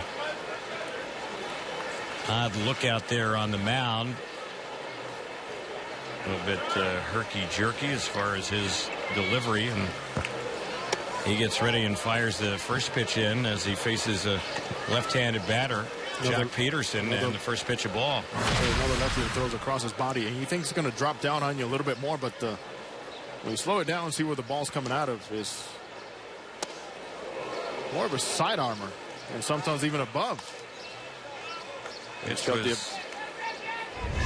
ability to hide the baseball. He ducks. You think he's going to be coming way under Laredo, but he doesn't.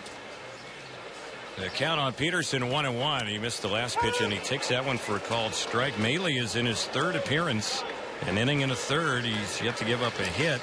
No runs allowed. He has a win out of the bullpen.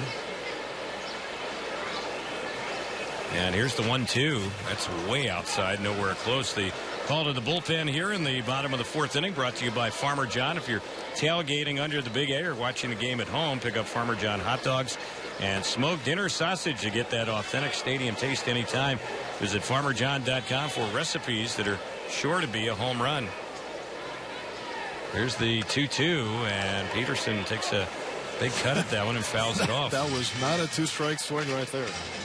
He was looking to go way out there. He had a lot of home runs last year in AAA. 33 home runs. That was a big hack. His father, former Dodger, Stu Peterson.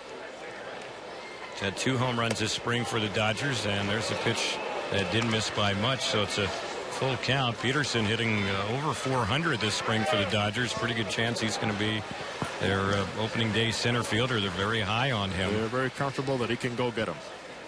Center field. 3-2 pitch. This is lined into left center, and Trout's not going to be able to get to it. It's going to roll all the way out to the wall. Peterson will go to second, and he is there with a double. So 1-out double. He's showing a lot after the big swing. I don't think he cut down a lot on the swing. Is the fact that this ball was located more out over the plate. He was able to find the barrel and score it off nicely. But he does not get cheated. Good athlete.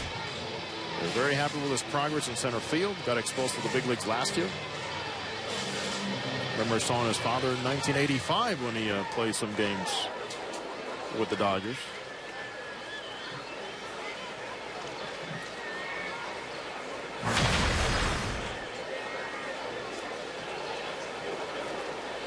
Matt Carson is the batter. This is his first time up.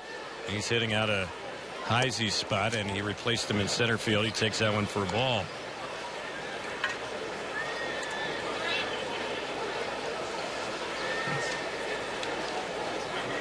So 1 out, 1 on. We'll give you Heaney's numbers, the Angels starter, in just a moment.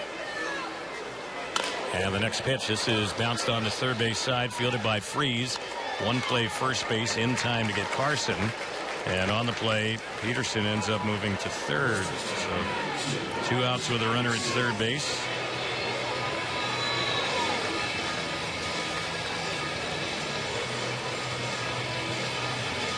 Lars Anderson is the next batter.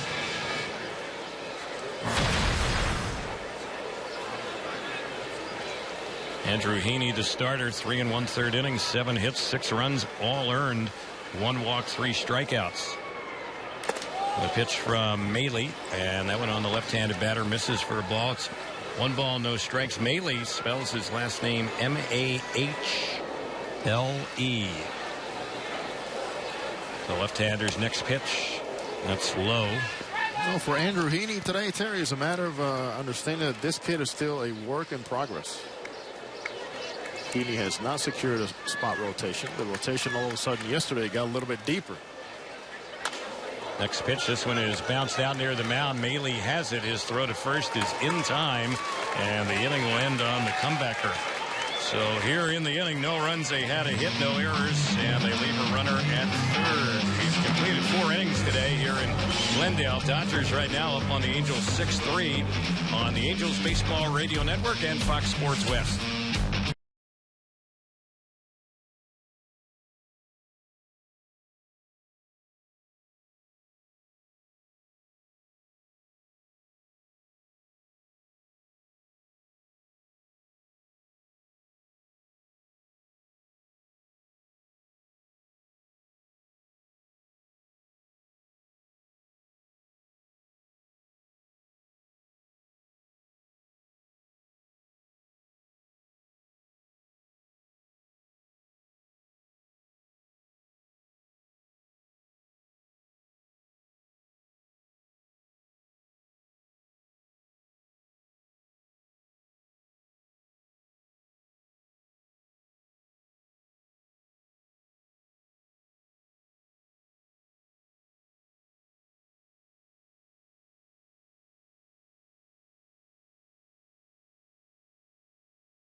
Dodgers pitcher is Chin-Hui Sal, as he will take over for Joel Peralta. We start the fifth at 6-3 Dodgers, and the first delivery, that one misses for a ball. It's 1 ball, no strikes. Sal's a veteran Taiwanese pitcher. 6'1", 180 pounds. Actually pitched for the Dodgers back in 2007. And he has also pitched for Colorado 03, 04, parts of 05 also. Here's one that's bounced to third. It's right at Kike Hernandez, and his throw will easily get Albert Pujols. Albert a quick out, 5-3 on the ground out. Sal is replacing Peralta, who worked last inning, did not allow any hits or runs, walked the batter, didn't strike out any, and Sal is the fourth pitcher of the day for the Dodgers. He has got a look of a veteran pitcher and also a throwback. Brings back memories, Terry, of those pants and those stirrups of the Brooklyn Dodger look. Pretty cool. Pitches in there for a strike. This is Freeze at the plate.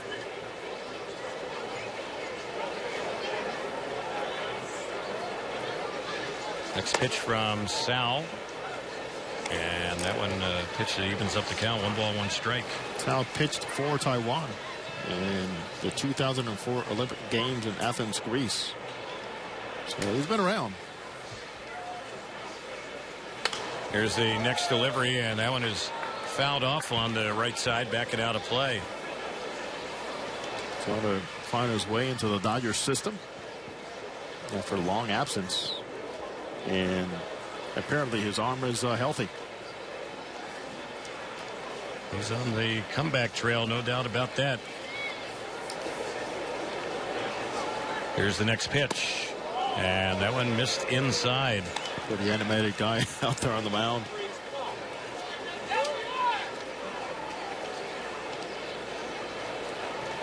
As Sal works here, he's appeared in 2 other games for the Dodgers, allowing just 1 hit in 4 1/3 innings, no runs. Pitch fouled off on the right side, backing out of play.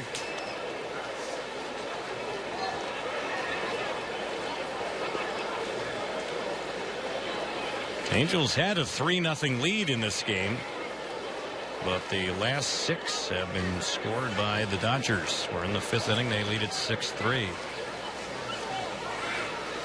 Here's the next delivery, lifted in the air down the right field side, chasing towards the rim of the track and making the catch is the right fielder. That's Joey Perletta, getting a chance to handle one out there in right field. He didn't start the game at that position. It was Van Slyke, and that is going to be an out. It's good direction there for David Freese. We saw him hit a home run against the wind here a few days back, and the Angels came over to this ballpark and faced the White Sox against John Danks right at top of that right field screen, protecting the bullpen. There's the pitch right in there for a called strike. Crone has a single and a strikeout. Angels have been pretty quiet the last 3 innings offensively. Not any hits against Dodgers pitching. Here's Crone popping one up, a lazy pop into right center field. Let's see who's going to call for it. It'll be Carson, the center fielder, and that's how the inning will end. So Sal comes in, gets a couple of flyouts and also a ground out, and the Angels go down 1-2-3. We're moving out to the bottom of the 5th, still 6-3 Dodgers on the Angels Baseball Radio Network and Fox Sports West.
pitcher for the Angels, set up man Joe Smith, as he will take over for Maley, who got 2 outs in relief of Heaney in the bottom of the 4th. Maley allowed a hit, no runs, and Walker strike out any in his 2/3 of an inning. Joe Smith will take over,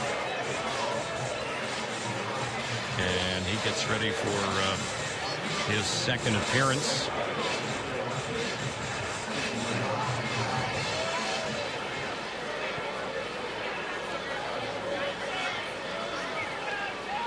No, we're talking about the Dodgers and some missing pieces from last year. But Terry, let's see how much they're going to miss all-star second baseman D. Gordon, who is now with the Miami Marlins and was an igniter of the offense for them. Yeah, well, stolen bases last year. Of course, they have Howie Kendrick there at second this season. New shortstop Jimmy Rollins pitches in there on Grandal, the switch-hitting catcher. He's batting left-handed. He's flied out a couple times to right. 6-3 Dodgers, bottom of the 5th. Next pitch, and that's outside. It misses. The pitching change here for the Angels. The 5th inning. It's brought to you by Irvine Auto Center's March Markdown Madness. Over 5,000 new and used vehicles to choose from, and huge markdowns all month long. Here's one fouled back to the screen. Don't forget, shop online at IrvineAutoCenter.com, or visit them where the 5 meets the 405 at Lake Forest Drive in Irvine. That's Monty Grandal, one of those guys hoping that with some power and on-base percentage capabilities, he can balance things out for what they believe is a better defensive team for L.A.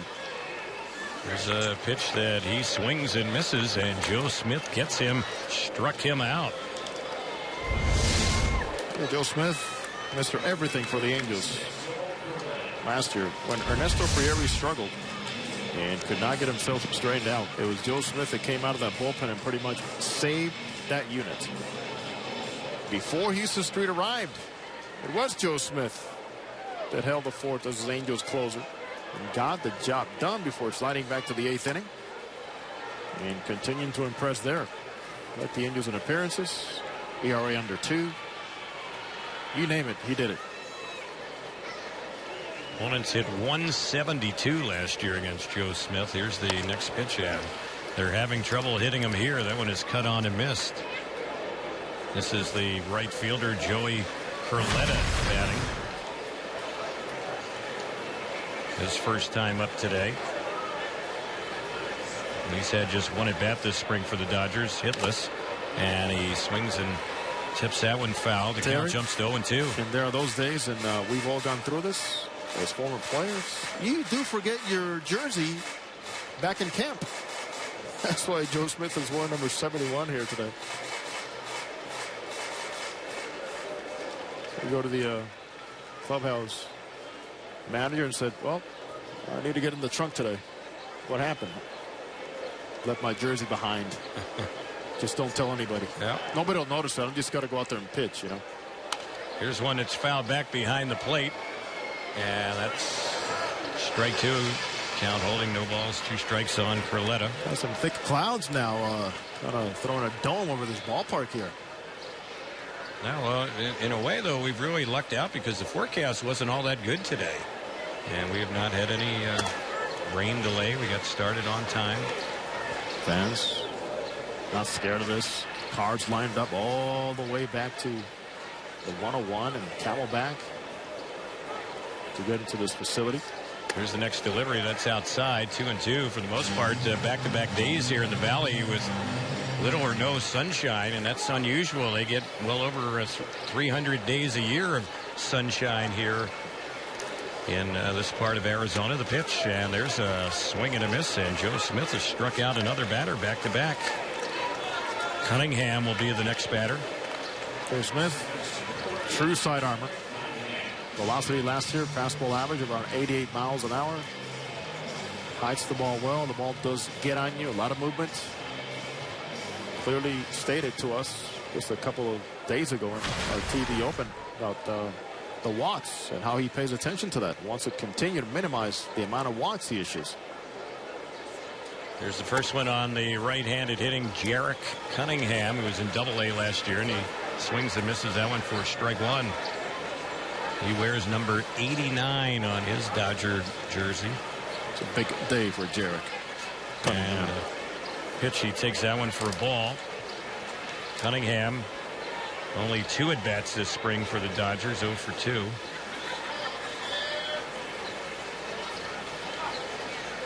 There's the next pitch, and that's inside. So this young Dodger farmhand getting a chance to square up against one of the better setup men in the game, and Joe Smith.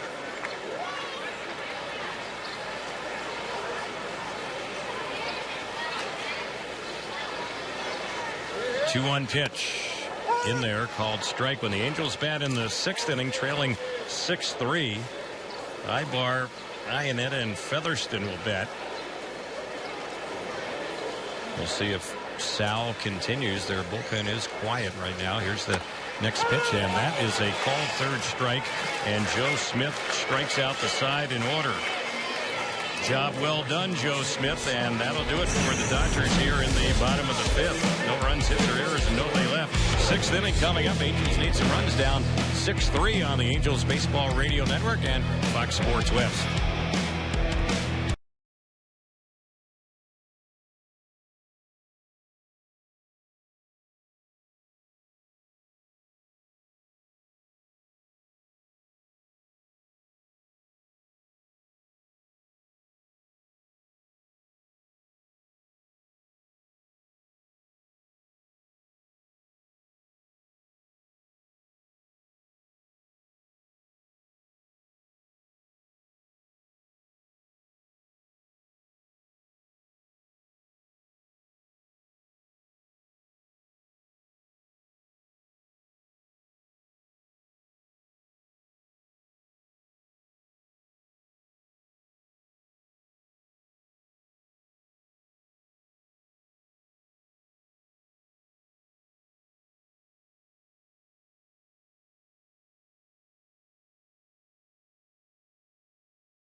Ibar leads off the 6th inning as the Angels try to get something going offensively. It was pretty good the first couple of innings. The last 3, no hits for the Angels, as the Dodgers have had a parade of relievers. This is Sal still pitching, and here's his next delivery. That one is low on Ibar.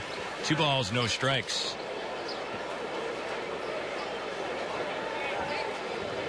Ibar said 1-0 split finger. Sal, que pasa, man? Get that grip going right from the get-go. Split finger pitch. Here's the next one from the Taiwanese pitcher, and it's fouled off on the left side. Let's pause for station identification on the Angels Baseball Radio Network and Fox Sports West.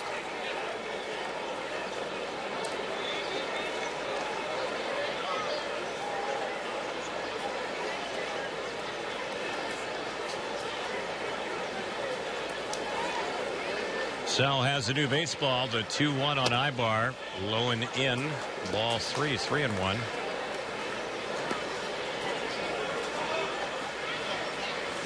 This could be Ibar's final at bat of the day.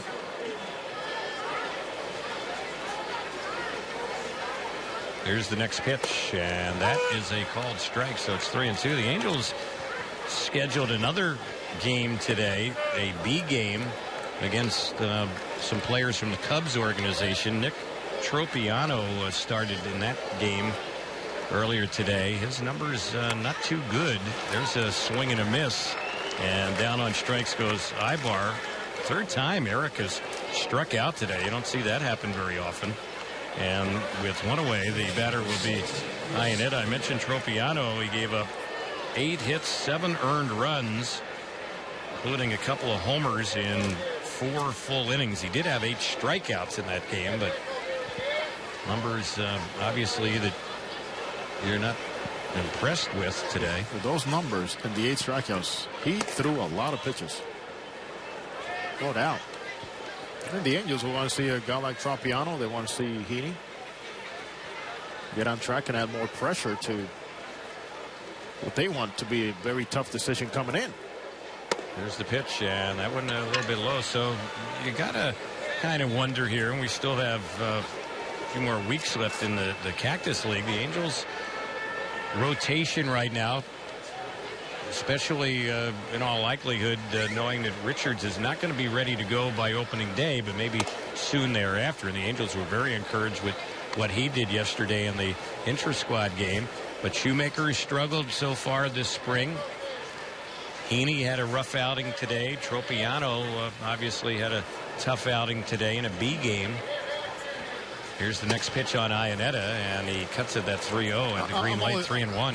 I always go back to the guys that have been there before. If they struggled, you see them get out of a funk, Terry. But the guys you don't know much about, Heaney or a Tropiano, is where you cannot take a chance going into the season not knowing how they rebound to the adversity. Right, new guys in the system. And keep in mind, the Angels do not have to have 5 starters right away, so you may have the luxury of just taking somebody else in a bullpen and allowing and buying some time for Garrett Richards if he happens to be ready to go around the 2nd or 3rd week, which of course we don't know yet, but the way he's progressing, it's going to be sooner rather than later than he's going to be thrown for the Angels in the regular season if all continues to go this way.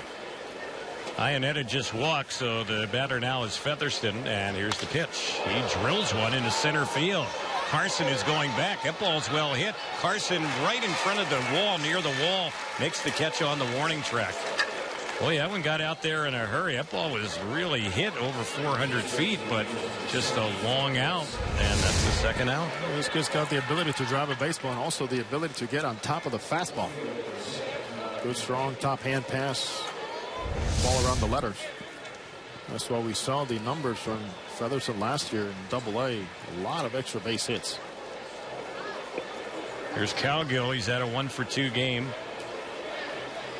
Iannetta still at first, 2 outs. 6-3 Dodgers. Top of the 6th. Sun is back out. Here's the pitch. That's up and in. Ball 1. 1 ball, no strikes. Sure, so we'll see how it goes from here on with the guys that need to answer the most. And that's Heaney and Tropiano. Hopefully C.J. Wilson will not suffer any more setbacks. The weave is the weave. Matt Shoemaker knows the adjustments coming around. As they know more about you, will be there.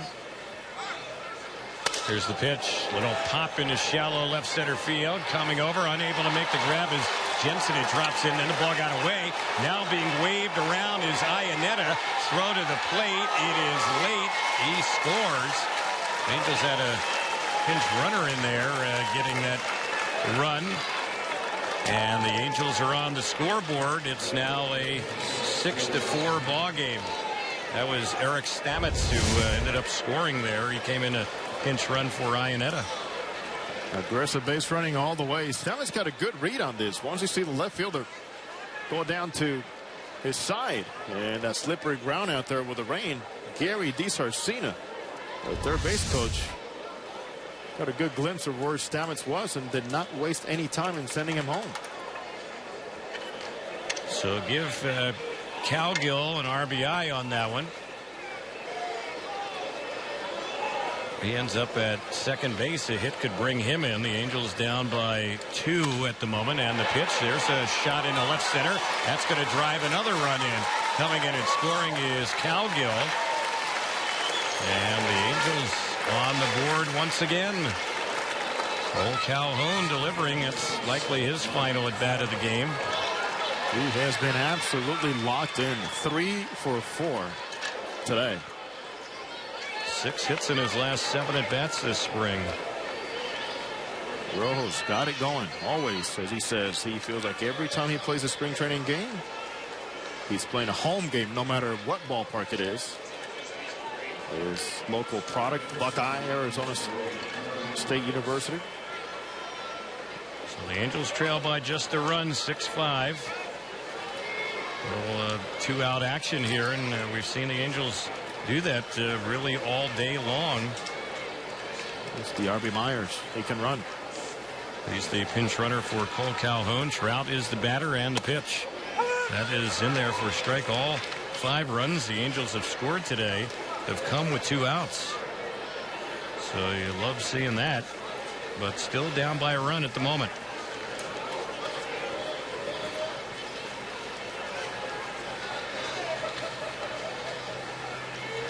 Here's the next pitch. There goes the runner Myers, and there's a fly ball lifted into right field. It's hanging up. Making the grab is Perletta, and Trout is retired, probably his last at bat of the day, and that will end the inning. The Angels get a pair to get right back in at 2 runs on 2 hits, 1 walk, no errors, and the Angels leave 1 on base. The bottom of the 6th is up next. It's a 6-5 Dodgers lead. Middle of the 6th inning on the Angels Baseball Radio Network and Fox Sports West.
Set to move to the bottom of the 6th inning. Angels bring in Mike Morin to replace Joe Smith. Joe Smith faced 3 batters and struck them all out in the bottom of the 5th inning.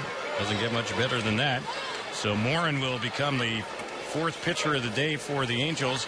Call of the bullpen is brought to you by Farmer John. If you're tailgating under the Big A, watching the game at home, pick up Farmer John hot dogs, smoked dinner sausage to get that authentic stadium taste anytime. Visit farmerjohn.com for recipes that are sure to be a home run.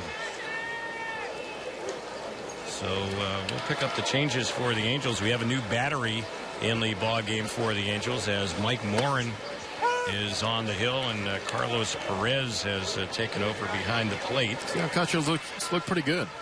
Mike Scioscia likes also the way he swings the bat. All new look in the outfield for the Angels as well. Morin is ready. Here's the next one, and that's fouled off. This is Kyle Jensen batting. First time he's batted today for the Dodgers. Morin, who's on the hill, he is appearing in Game 5, and so far in 4 innings, he's given up 2 hits, no runs. He's walked 1, struck out 5. He's done a good job in the bullpen.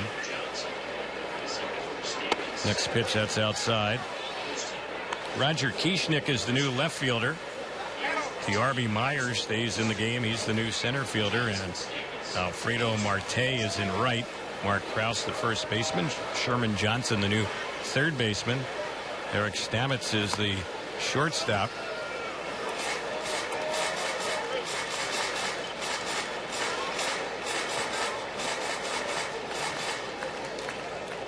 Two balls, two strikes. We got Alfredo Marte now in right. The RB Myers stays in center, and Kishnik in left. And Featherston remains in the game at second base. He's the only starter who's still in there. There's a pitch low and outside. 6-5 Dodgers. The Angels getting 2 in the top of the 6th inning to get right back in the ball game. The bottom of the 6th being brought to you by Rotolo Chevrolet in Fontana, the #1 Chevrolet dealer in California. Rotolo Chevrolet, pursuing excellence every day, so visit them at rotolo.com. And the next one is fouled off by Jensen, who's battling, and the count remains 3-2.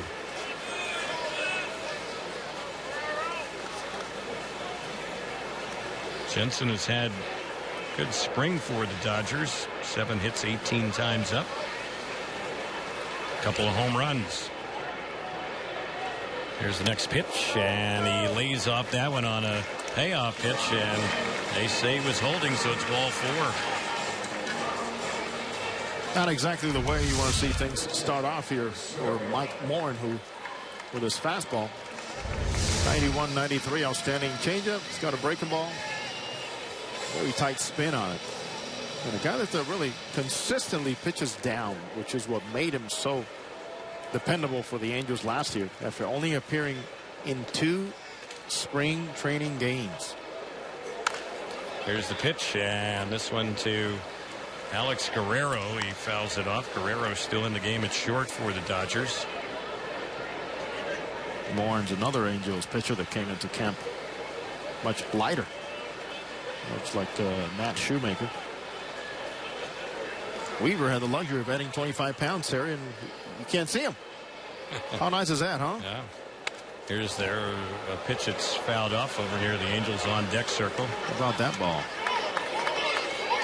Piece of hide there missing. On the cue ball. Fredo Griffin having a good time with that one.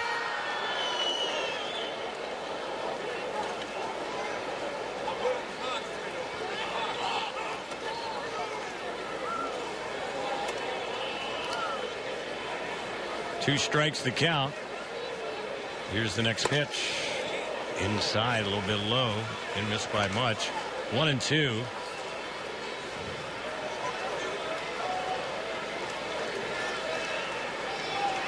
Guerrero hit a 3-run homer off of the Angels starter Andrew Heaney. That was back in the bottom of the 2nd.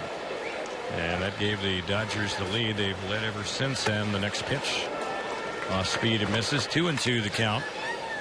Guerrero wearing a white sleeve in that front arm. It's something you don't see very often. In fact, there was one time when the white wristbands were banned. And boy, I had not seen a white sleeve ever like that in the front arm. There's a pitch that's low.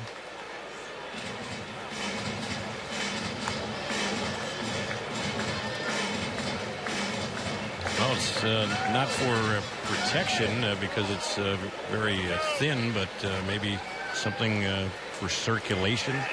Could be. You see a lot of guys use it as compression sleeve nowadays, yeah. Especially on their throwing arms, the elbow protection. There's a ground ball. It's hit to short. This looks like 2. Flip to second 1. Relay to first. And it is dug out nicely by Krause. So the Angels turn 2. Stamets, Featherston. His throw is low, but Krause bailed him out there with the nice pick. And 2 are gone. Good to see Stamets. Even though he probably did not get a good read on that ball, he probably thought it was hit harder. Adjust quickly with his feet. And a very unconventional type of feed, but got the job done. That's what matters. Terry, Mike Scioscia says that what? Is not who we're playing. What do you say all the time? Not where we're playing, but how we're playing. That's it. Here's the pitch, and that one is a little bit low. It's not how you make the out. It's not that you make the out. Got the double play. Luis Mateo is the batter. This is his first time up today. He's hitting for Kike Hernandez, who went 1 for 2 playing third base for the Dodgers. Next delivery lifted in the air to center field. Myers is out there. Back pedals, has time to circle under, and he'll put it away, and that's how the inning went. A fly out to the Angels center fielder. In the inning, no runs. They had a walk, no hits, no errors, and nobody left. Seventh is coming up. Angels down by a run, 6-5 on the Angels Baseball Radio Network and Fox Sports West.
Changes for the Dodgers as we start the seventh inning. They have a new pitcher. His name is Chris Hatcher.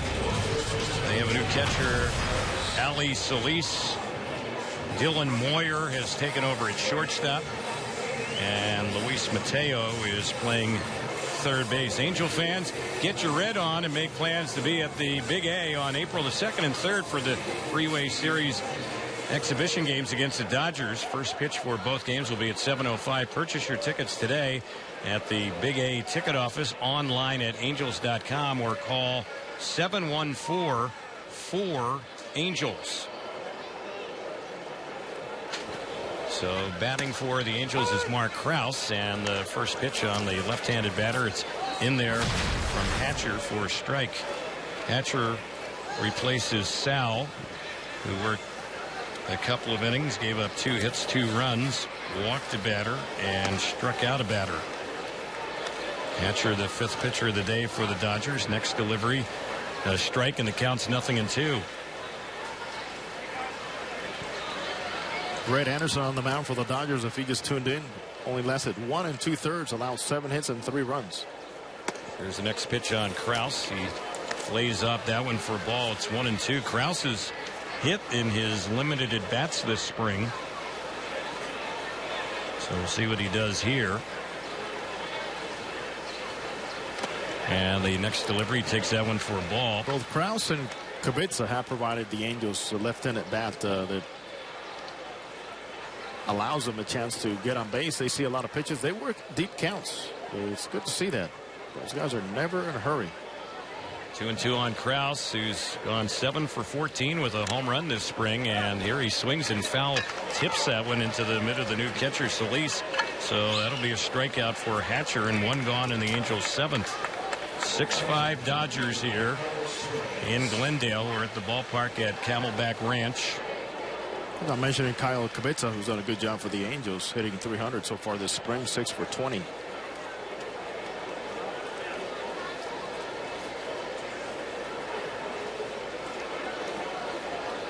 This is the last time the Angels will play a game at this ballpark this spring, and there's a pitch on the outside corner. That's a called strike. Carlos Perez batting, and He is hitting out of David Freese's spot. Freese went 0 for 3.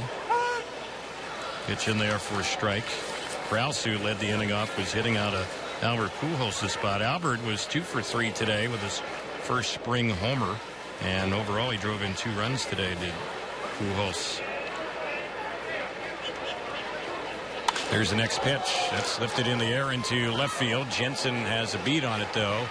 And he will make the catch. Routine fly ball to the left fielder.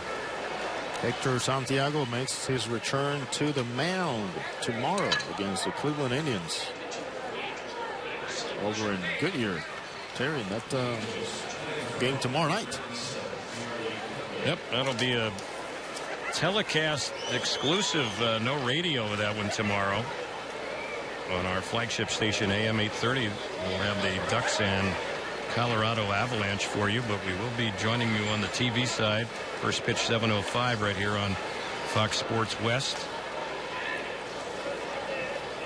This is Charlie Cutler batting for the Angels, and there's a pitch that's cut on and missed. Hector Santiago back on the mound. He'll be facing Trevor Bauer. On Saturday, a good matchup. Tim Lincecum for the Giants at Tempe Diablo Stadium against Jared Weaver. And then, as Terry previously stated, Madison Bumgarner on Sunday at Scottsdale Stadium against C.J. Wilson. Cutler takes the pitch for a ball, 1-1. Limited at bats for him this spring, just 2. He's had 1 hit. Cutler, one of the catchers still in camp. The Angels actually traded one of the catchers in camp, and that happened after Tuesday's game. Jackson Williams, who originally was a first-round pick of the Giants, was dealt back to them for cash considerations. For some dinero. Yeah. Here's the pitch. That's low. Williams had already been assigned to minor league camp. And he had only had 3 at-bats for the Angels this spring. Former college catcher of Garrett Richards at the University of Oklahoma. Here's the 3-1 on Cutler. He loops that one foul on the left side. The top of the 7th inning being brought to you today by Roto-Rooter. Roto-Rooter, that's the name, and away go troubles down the drain. Roto-Rooter. Call 1-800-GET-ROTO today. As he mentioned, Garrett Richards, can't say it enough. What a big day it was for him yesterday. He took the mound in the inter-squad game. He went 44 pitches, 3 innings, 31 strikes, and his velocity up to 96 miles an hour. Next pitch on Cutler. He cuts at that one and misses it. And Hatcher has a pair of strikeouts, retiring 3 in a row here in the top of the 7th. Angels have a quiet 7th inning. 7th inning stretch time here in Glendale. Dodgers up on the Angels by a run. 6-5 on the Angels Baseball Radio Network and Fox Sports West.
move to the bottom of the 7th. Angels have pitcher number 5 of the day coming in, Fernando Salas. He replaces Mike Morin.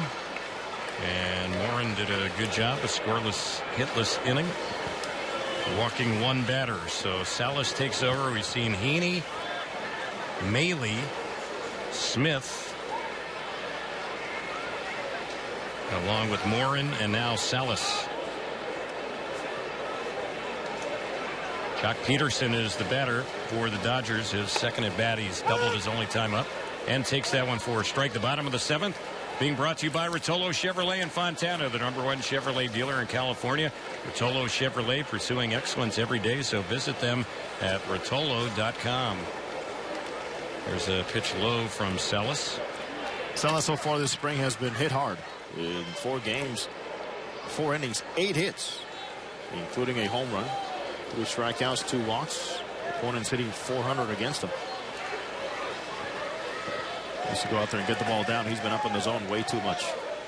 Right-hander's pitch, and that's fouled back by Peterson. Right there. That's where Fernando Salas makes his living.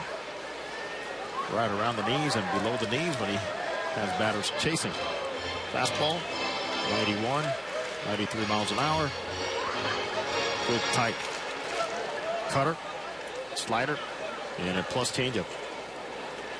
And here comes a cambio. Here's the 1-2. That one is low.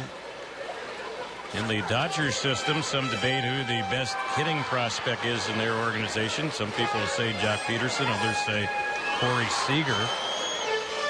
And a couple of very good young prospects from a hitting standpoint in their organization right now. Seager doesn't figure to be with the Dodgers when the season begins, but Peterson does. And he swings and misses that pitch, and Salas gets him on strike, struck him out. Got him chasing. He went right after him. Yeah, Seager already got sent down, actually, while the Dodgers reassigned. And they know the arrival of Jimmy Rollins was brought in for a reason. Right from the get-go, the president of baseball operations, Andrew Friedman, says, yeah, we know he's a special player, but still young. And they're hoping that Jimmy Rollins will help him win and, of course, serve as a stopgap for this very good player they have in the waiting. Yep. He's the younger brother of all-star third baseman Kyle Seager of the Seattle Mariners. Corey Seager can play some short, some third base. And one of the better Dodger prospects, if not the best one. He stands 6'4" as a shortstop. Here's the pitch. That one is rifled foul down the left side. Boy, that one jumped off the bat of Matt Carson right there. Well, we've seen the example where Salas should live and where he should not. So the count's 1 ball, 1 strike. We'll check out the Dodge Out of Town scoreboard in a moment. Brought to you by the 2015 Dodge Challenger. Cars that were meant to be driven. Go to Dodge.com or visit your local dealer to learn more about exciting offers now available. The pitch outside on Carson. It's 2-1. There was a game that was canceled not all that far away from here today, and that was in Goodyear. Texas and Cincinnati were rained out. Is that crazy or what? That's within 10 minutes of here. There's the pitch that misses. 3-1. Salas 24 saves for the St. Louis Cardinals back in 2011. For the Angels last year, 58 and 2/3 innings, 50 hits. He had a whip of 1.09. There's a bouncing ball fair over the third base bag out of the reach of Johnson. It'll roll down the left side. Headed for second is Carson, and he will beat the throw from Kieschnick. And that is a 1-out double. Lars Anderson is slated to bat next. Matt Carson got some pitches that he could handle. The long fly ball, the long home run foul ball, and then got something also just a little bit lower in the zone and still put a nice finish through that swing. In the Cactus League today, Colorado way up on Kansas City 11-2. That's in the bottom of the 7th. Kendrys Morales hitting another home run for Kansas City. He's a Royal now. He's had 3 home runs this spring. Well, last year he had no spring training due to the fact that he couldn't get a job. His contract demands were not met by anybody. And he had to sit all the way through June. But it's good to see our good friend Kendris with a solid spring for his new ball club. First pitch on Anderson in there, the 0-1. He checks. That's in there as well. It's 0-2. Giants have a 3-1 lead against Milwaukee. That's in the bottom of the 8th. Panic and Belt have hit home runs in that one for San Francisco. Giants have had kind of a rough spring. Bruce Bochy, their manager, has been somewhat critical of his team this spring. Taking a page out of Joe Madden. There's a pitch high, snap throw to second. Runner gets back to the bag. That's Carson. We were talking about that with Joe Madden right before the Angels saw the Cubs over Tampa Diablo last week, Terry, about Madden saying it's time. Got to play better baseball.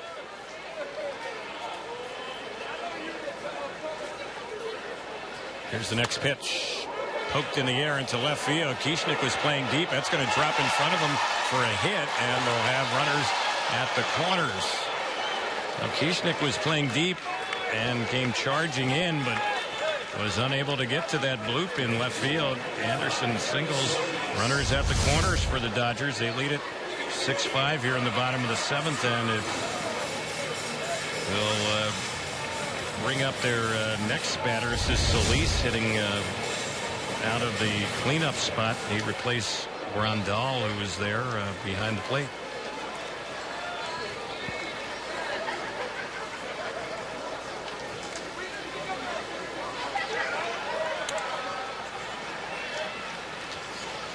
Ali Solis, the batter.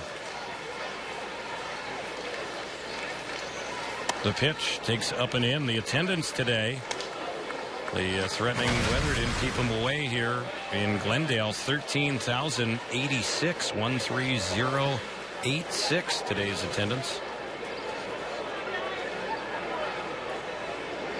Salas trying to keep it a one-run ball game. He could use a double play ball. There's a pickoff toss to third. The lead runner gets back.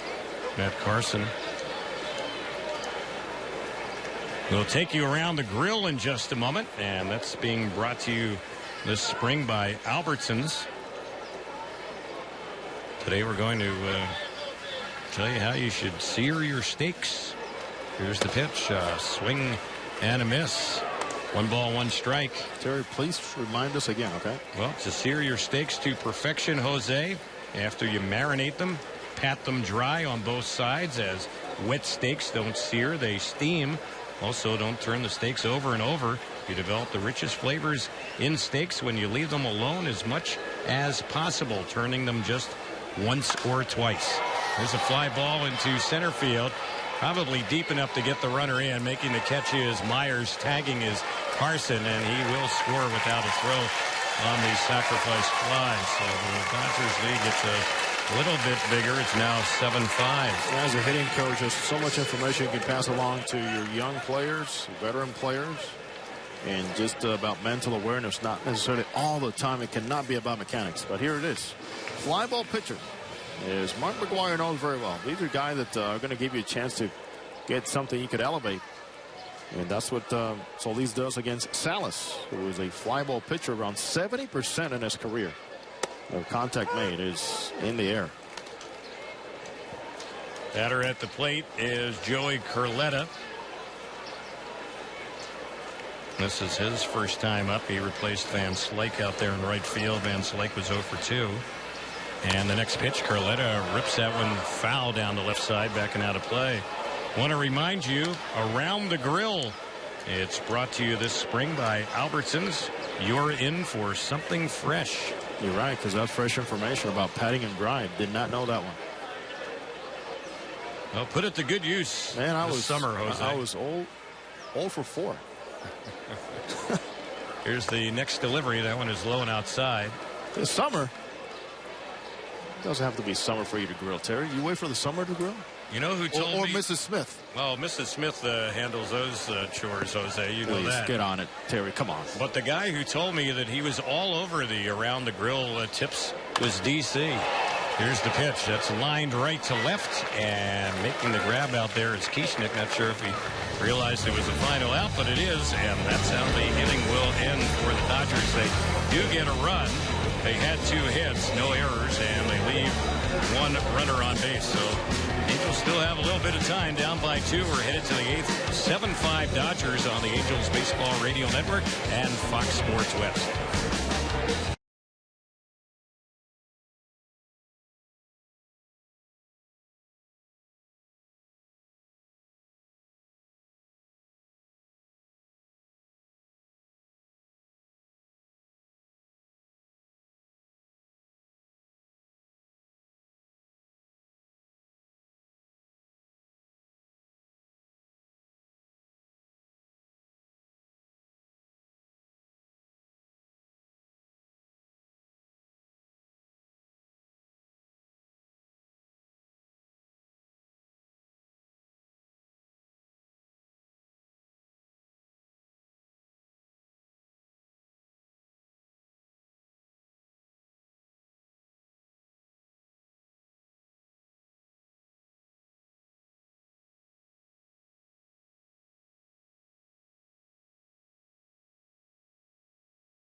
Dodgers will bring in another pitcher, their 6th of the day.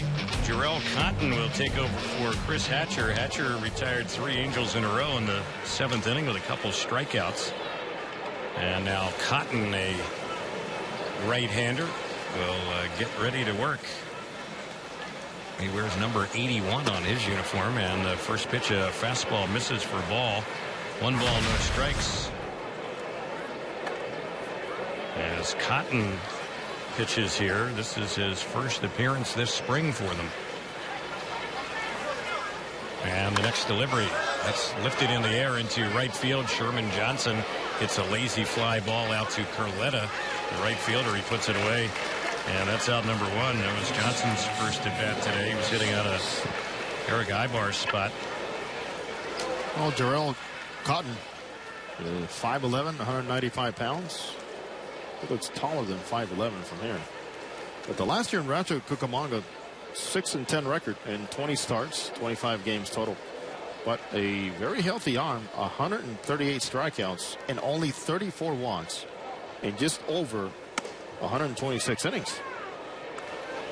Eric Stamets is the batter he faces. He misses ball 1. It's 1 ball, no strike. One big problem for Cotton.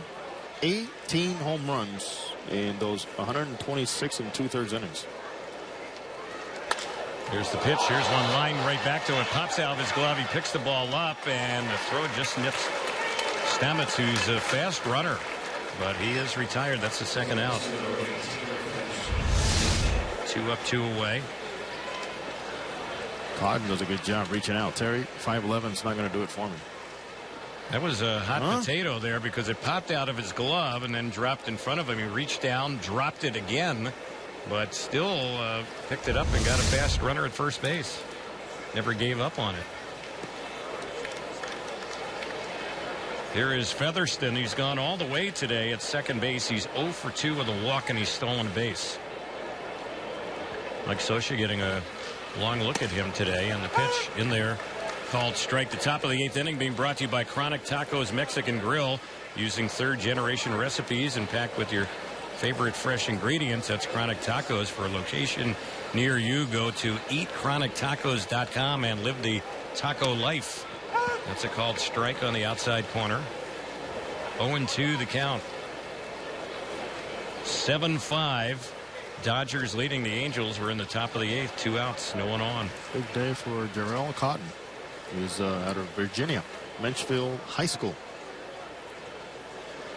And his next pitch. That's a line down the right field side, but it's pushed foul. He played at East Carolina University, which was a school where Mike Trout was heading. Believe it or not. Yeah, they were about the only Division I school that recruited Trout out of high school. That's out of right. Millville, New Jersey.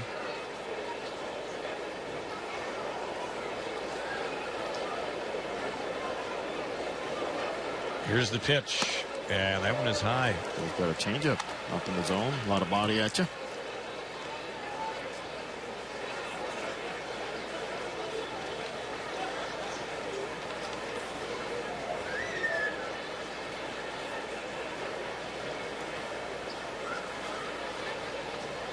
Cotton is set, and the 1-2. Chopped over the mound. Charging is the shortstop. Moyer's playing there, and his throw gets Featherston, and that will end the inning. So young pitcher Jarrell Cotton in his first spring outing for the Dodgers has a 1-2-3 inning. Bottom of the 8th is next. Angels down by a couple. 7-5 Dodgers on the Angels Baseball Radio Network and Fox Sports West.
Angels will go to the bullpen once again.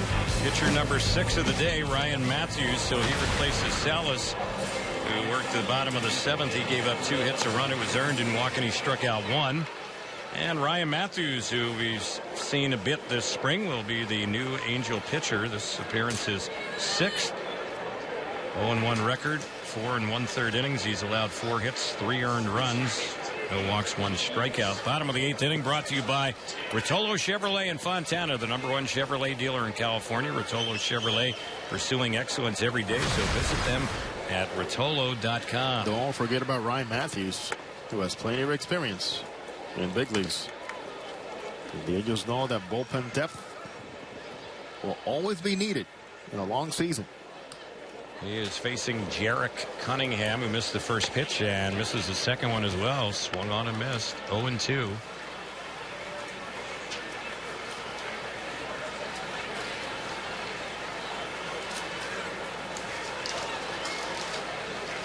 Here's the next delivery. That's a fastball that misses high.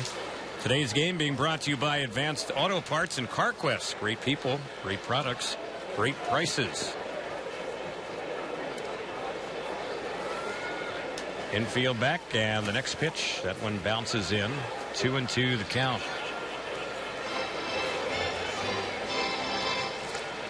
Angels had a 3-0 lead Then fell behind 6-3, got it to 6-5, and now it's 7-5 Dodgers, bottom of the 8th. The pitch, ground ball hit right to Stamets, the shortstop, and his throw in plenty of time to get Cunningham for the out. Get that first hitter out of the way. Good job there by Ryan Matthews. And it's going to be around the plate. He's been doing a good job staying pretty much within balance and with a consistent release point. Trying to find better numbers. Of course, the numbers are not there in the games he has pitched. Came into this game with a 6.23 ERA. Kyle Jensen is the batter, right-handed hitter. He takes the first one for a ball. He's been up once with a walk today.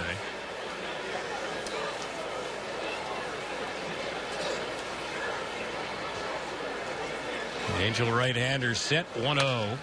Lifted in the air into right field. Backpedaling is Marte, and he's under. He'll squeeze it. And that's the second out. 2 are gone. Right now, it's about as nice as it's been all day long here in Glendale. Bright sunshine. Turned out nicely here. Still very cool. Gotta love that. Temperature in the 70s, maybe low 70s. If that. Game time temperature was 64 degrees. Here's the pitch that's in there for a called strike. Dylan Moyer is the batter. This is his first time up today. And here's the pitch. That one's in there. Moyer replaced Alex Guerrero at shortstop. Guerrero had a big 3-run homer back in the bottom of the second today for the Dodgers.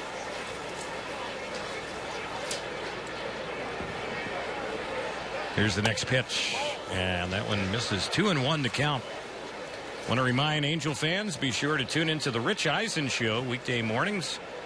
He has topics daily, great guests. That's the Rich Eisen Show, 9 to noon, right here on Angels Radio, AM 830, KLAA.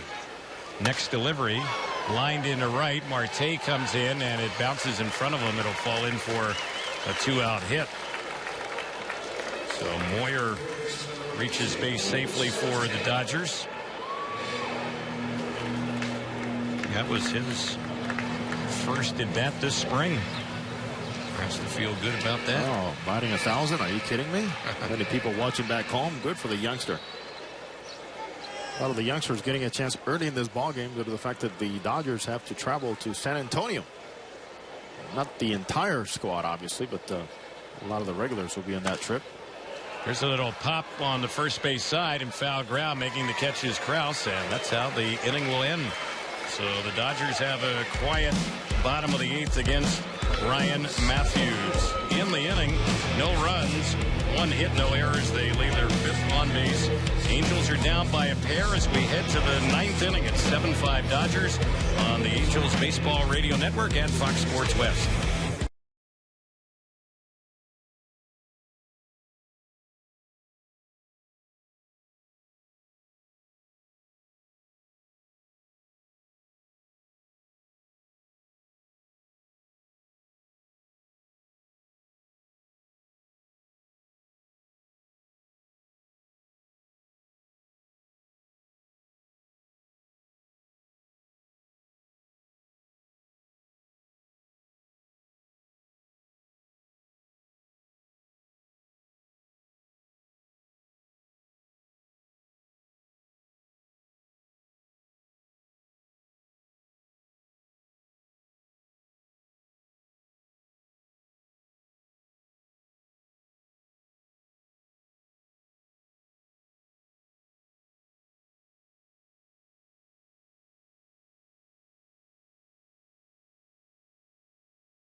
Roger Kieschnick will lead it off for the Angels.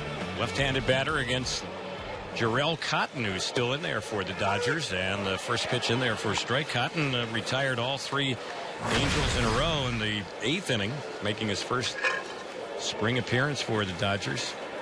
Angels down by a pair, 7-5, top of the 9th. And here's the next pitch. Kieschnick takes, and that one misses. The count 1 ball, 1 strike. Kieschnick this spring, just 6 at-bats with 1 hit, a single.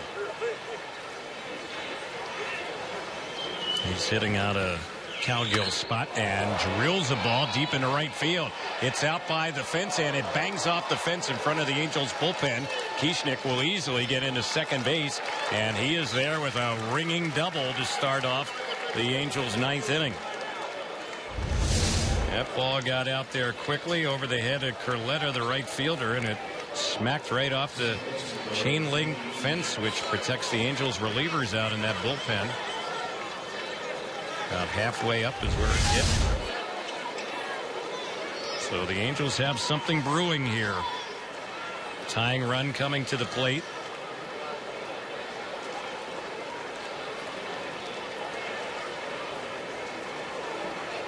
Cody Eaves is going to bat. And here's the pitch. That one is up and in. And as Eaves bats for the Angels, he's hitting out of the leadoff spot. That would have been Myers batting there. This is Eaves' first time up this spring. Here's the pitch. And he pops it up on the left side of the infield. Easy play for the shortstop Myers. Couple feet back on the outfield grass. He'll put it away. So 1 gone in the 9th. Let's pause for stations to identify themselves on the Angels Baseball Radio Network and Fox Sports West.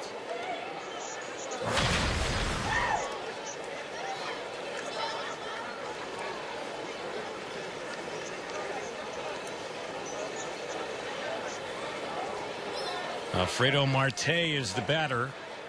This is his first at bat today, and he's still looking for his first spring hit. 0 for 9. Here's the pitch. In there for a called strike. Marte batting out a Trout spot. Mike Trout today 1 for 4 with an RBI single. Mark Krause waiting on deck. 1 gone, 9th inning, 7-5 Dodgers. Here's the next pitch.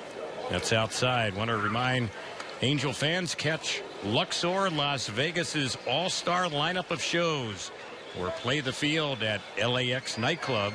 Visit Luxor.com.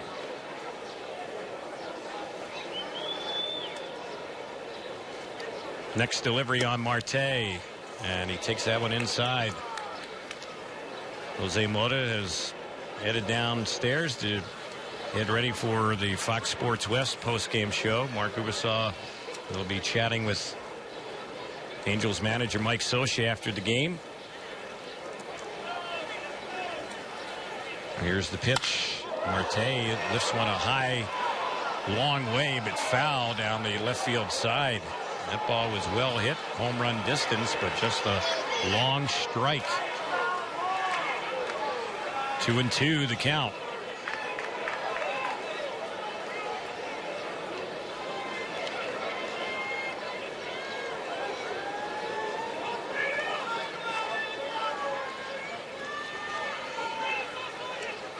Dodgers bullpen is quiet.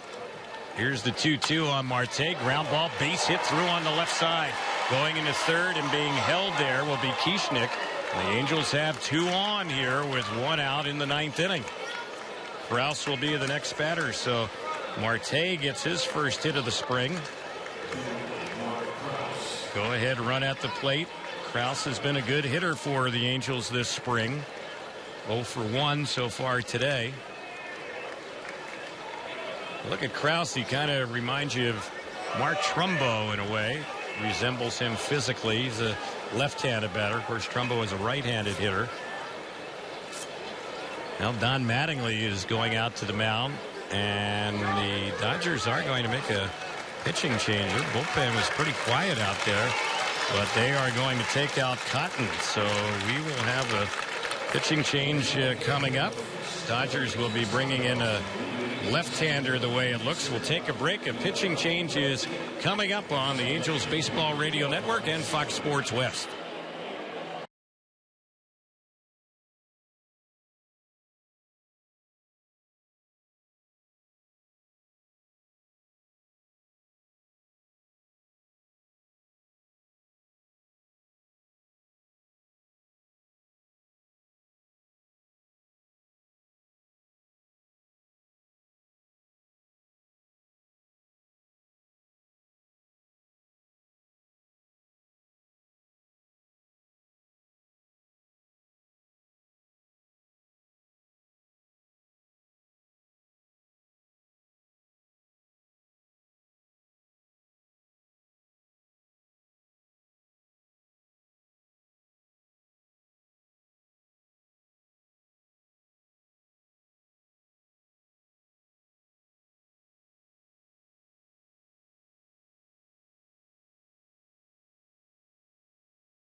So the Angels threatening here in the ninth inning.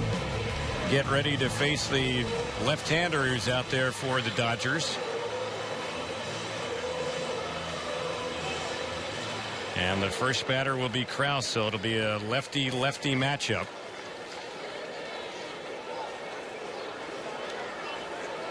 Michael Johnson is the new pitcher for the Dodgers.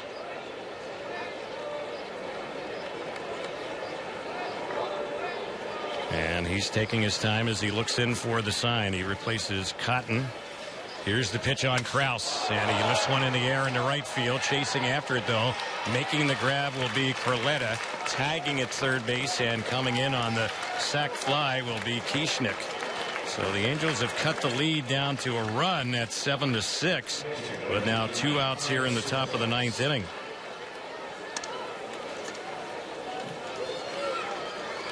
So a sac fly for Krause. Carlos Perez will be the batter.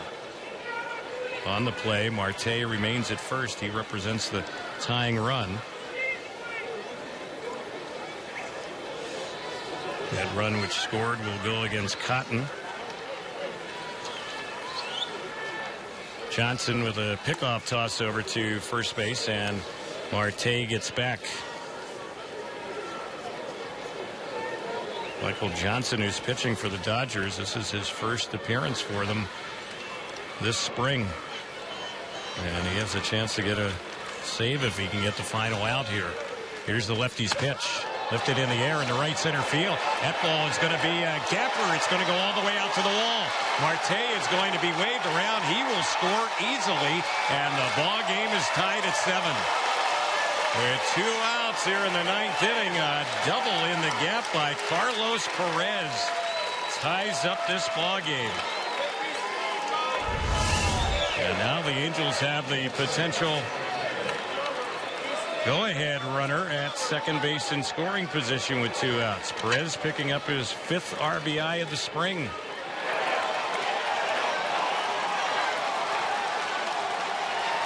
So 2 runs here in the ninth for the Angels to tie. We mentioned way back when we got started today, the Dodgers have played a lot of ties here in the Cactus League. They've had 5 of them.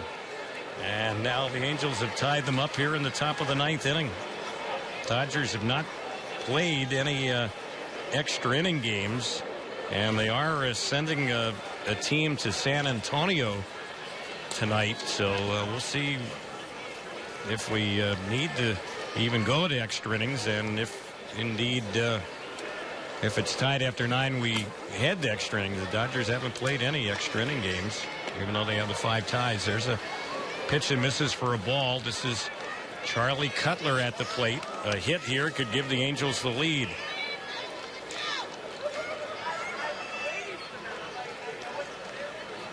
Two runs in the inning go against the first pitcher in the inning, Cotton. There's a pitch in there for a strike.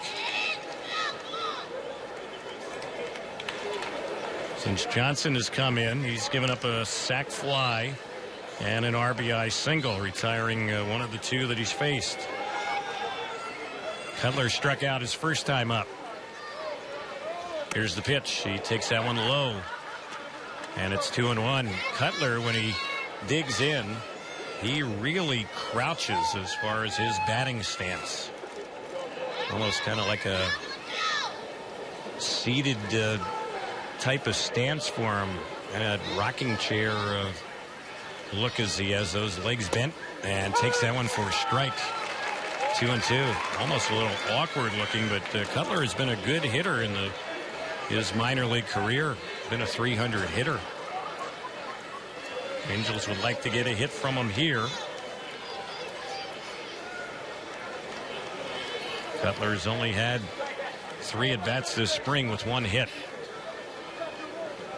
2 outs, 2 in, tie game, 2-2 pitch, a swing and a miss, struck him out. So that's how the inning went. The Angels do get a pair here in the 9th to tie it. 2 runs, 3 hits, no errors, and 1 runner left. We're headed to the bottom of the 9th, tied at 7 on the Angels Baseball Radio Network and Fox Sports West.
So we go to the bottom of the 9th. We're tied at 7. Brian Matthews will continue for the Angels.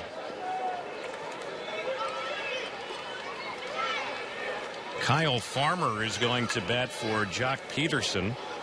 So they will pinch hit here. Peterson was 1 for 2. And here's the first pitch. That's in there for a called strike.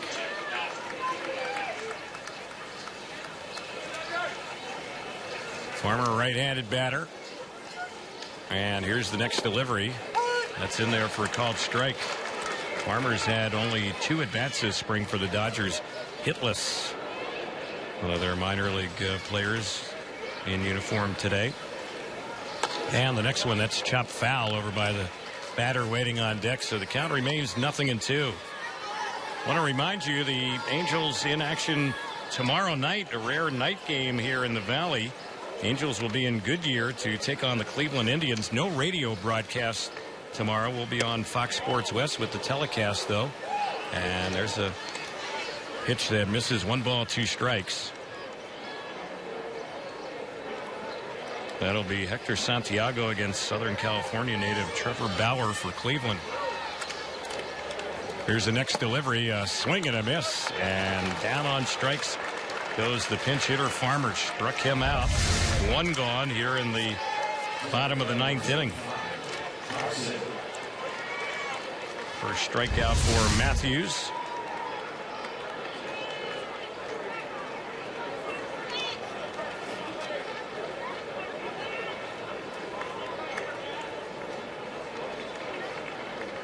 Matt Carson, the batter, since he entered the game, 1 for 2 with a double he scored around. He fouls that one back behind the plate, 0-1.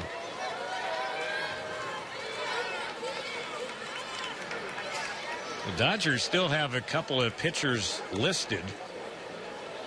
So this game is tied after 9. We'll see if we go 10. Here's the next delivery, a swing and a miss. The ball's 2 strikes. Angels have a couple of pitchers still available on the bullpen. No one is warming up, though, for the Dodgers right now in their pen. Here's the next pitch, and that is low. 1-2 the count. Fans looking for a fun activity to spend with the family and friends to create a stronger, healthier Orange County. Then get moving and sign up for the Orange County United Ways Walk United. That'll be held on Sunday, April the 19th at the Big A, presented by Wells Fargo. There's a check swing. Did he go around? No. On the appeal, they say Carson was holding. Find out more about the Walk United next month. That will be going on at the Big A. You can sign up by going to walkunited.com. Here's the next delivery, and it's fouled off on the right side, backing out of play. Still 2-2 on Carson.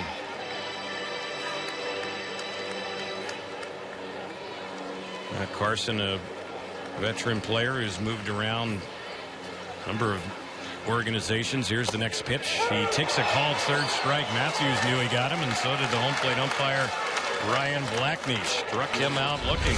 Back-to-back strikeouts for Ryan Matthews.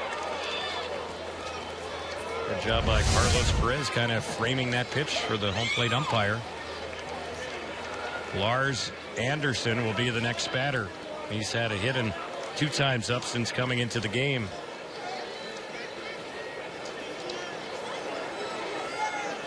Matthews has retired 5 of the 6 that he's faced today. Here's the next pitch. That's low inside. 1 ball, no strikes.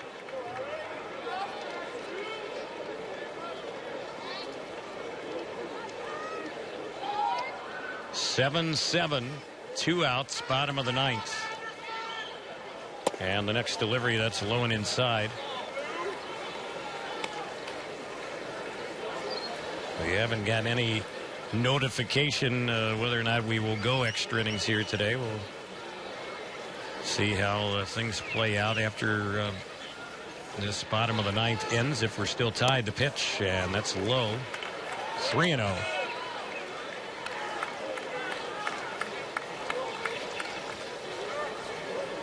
Solis, their catcher, would be up next.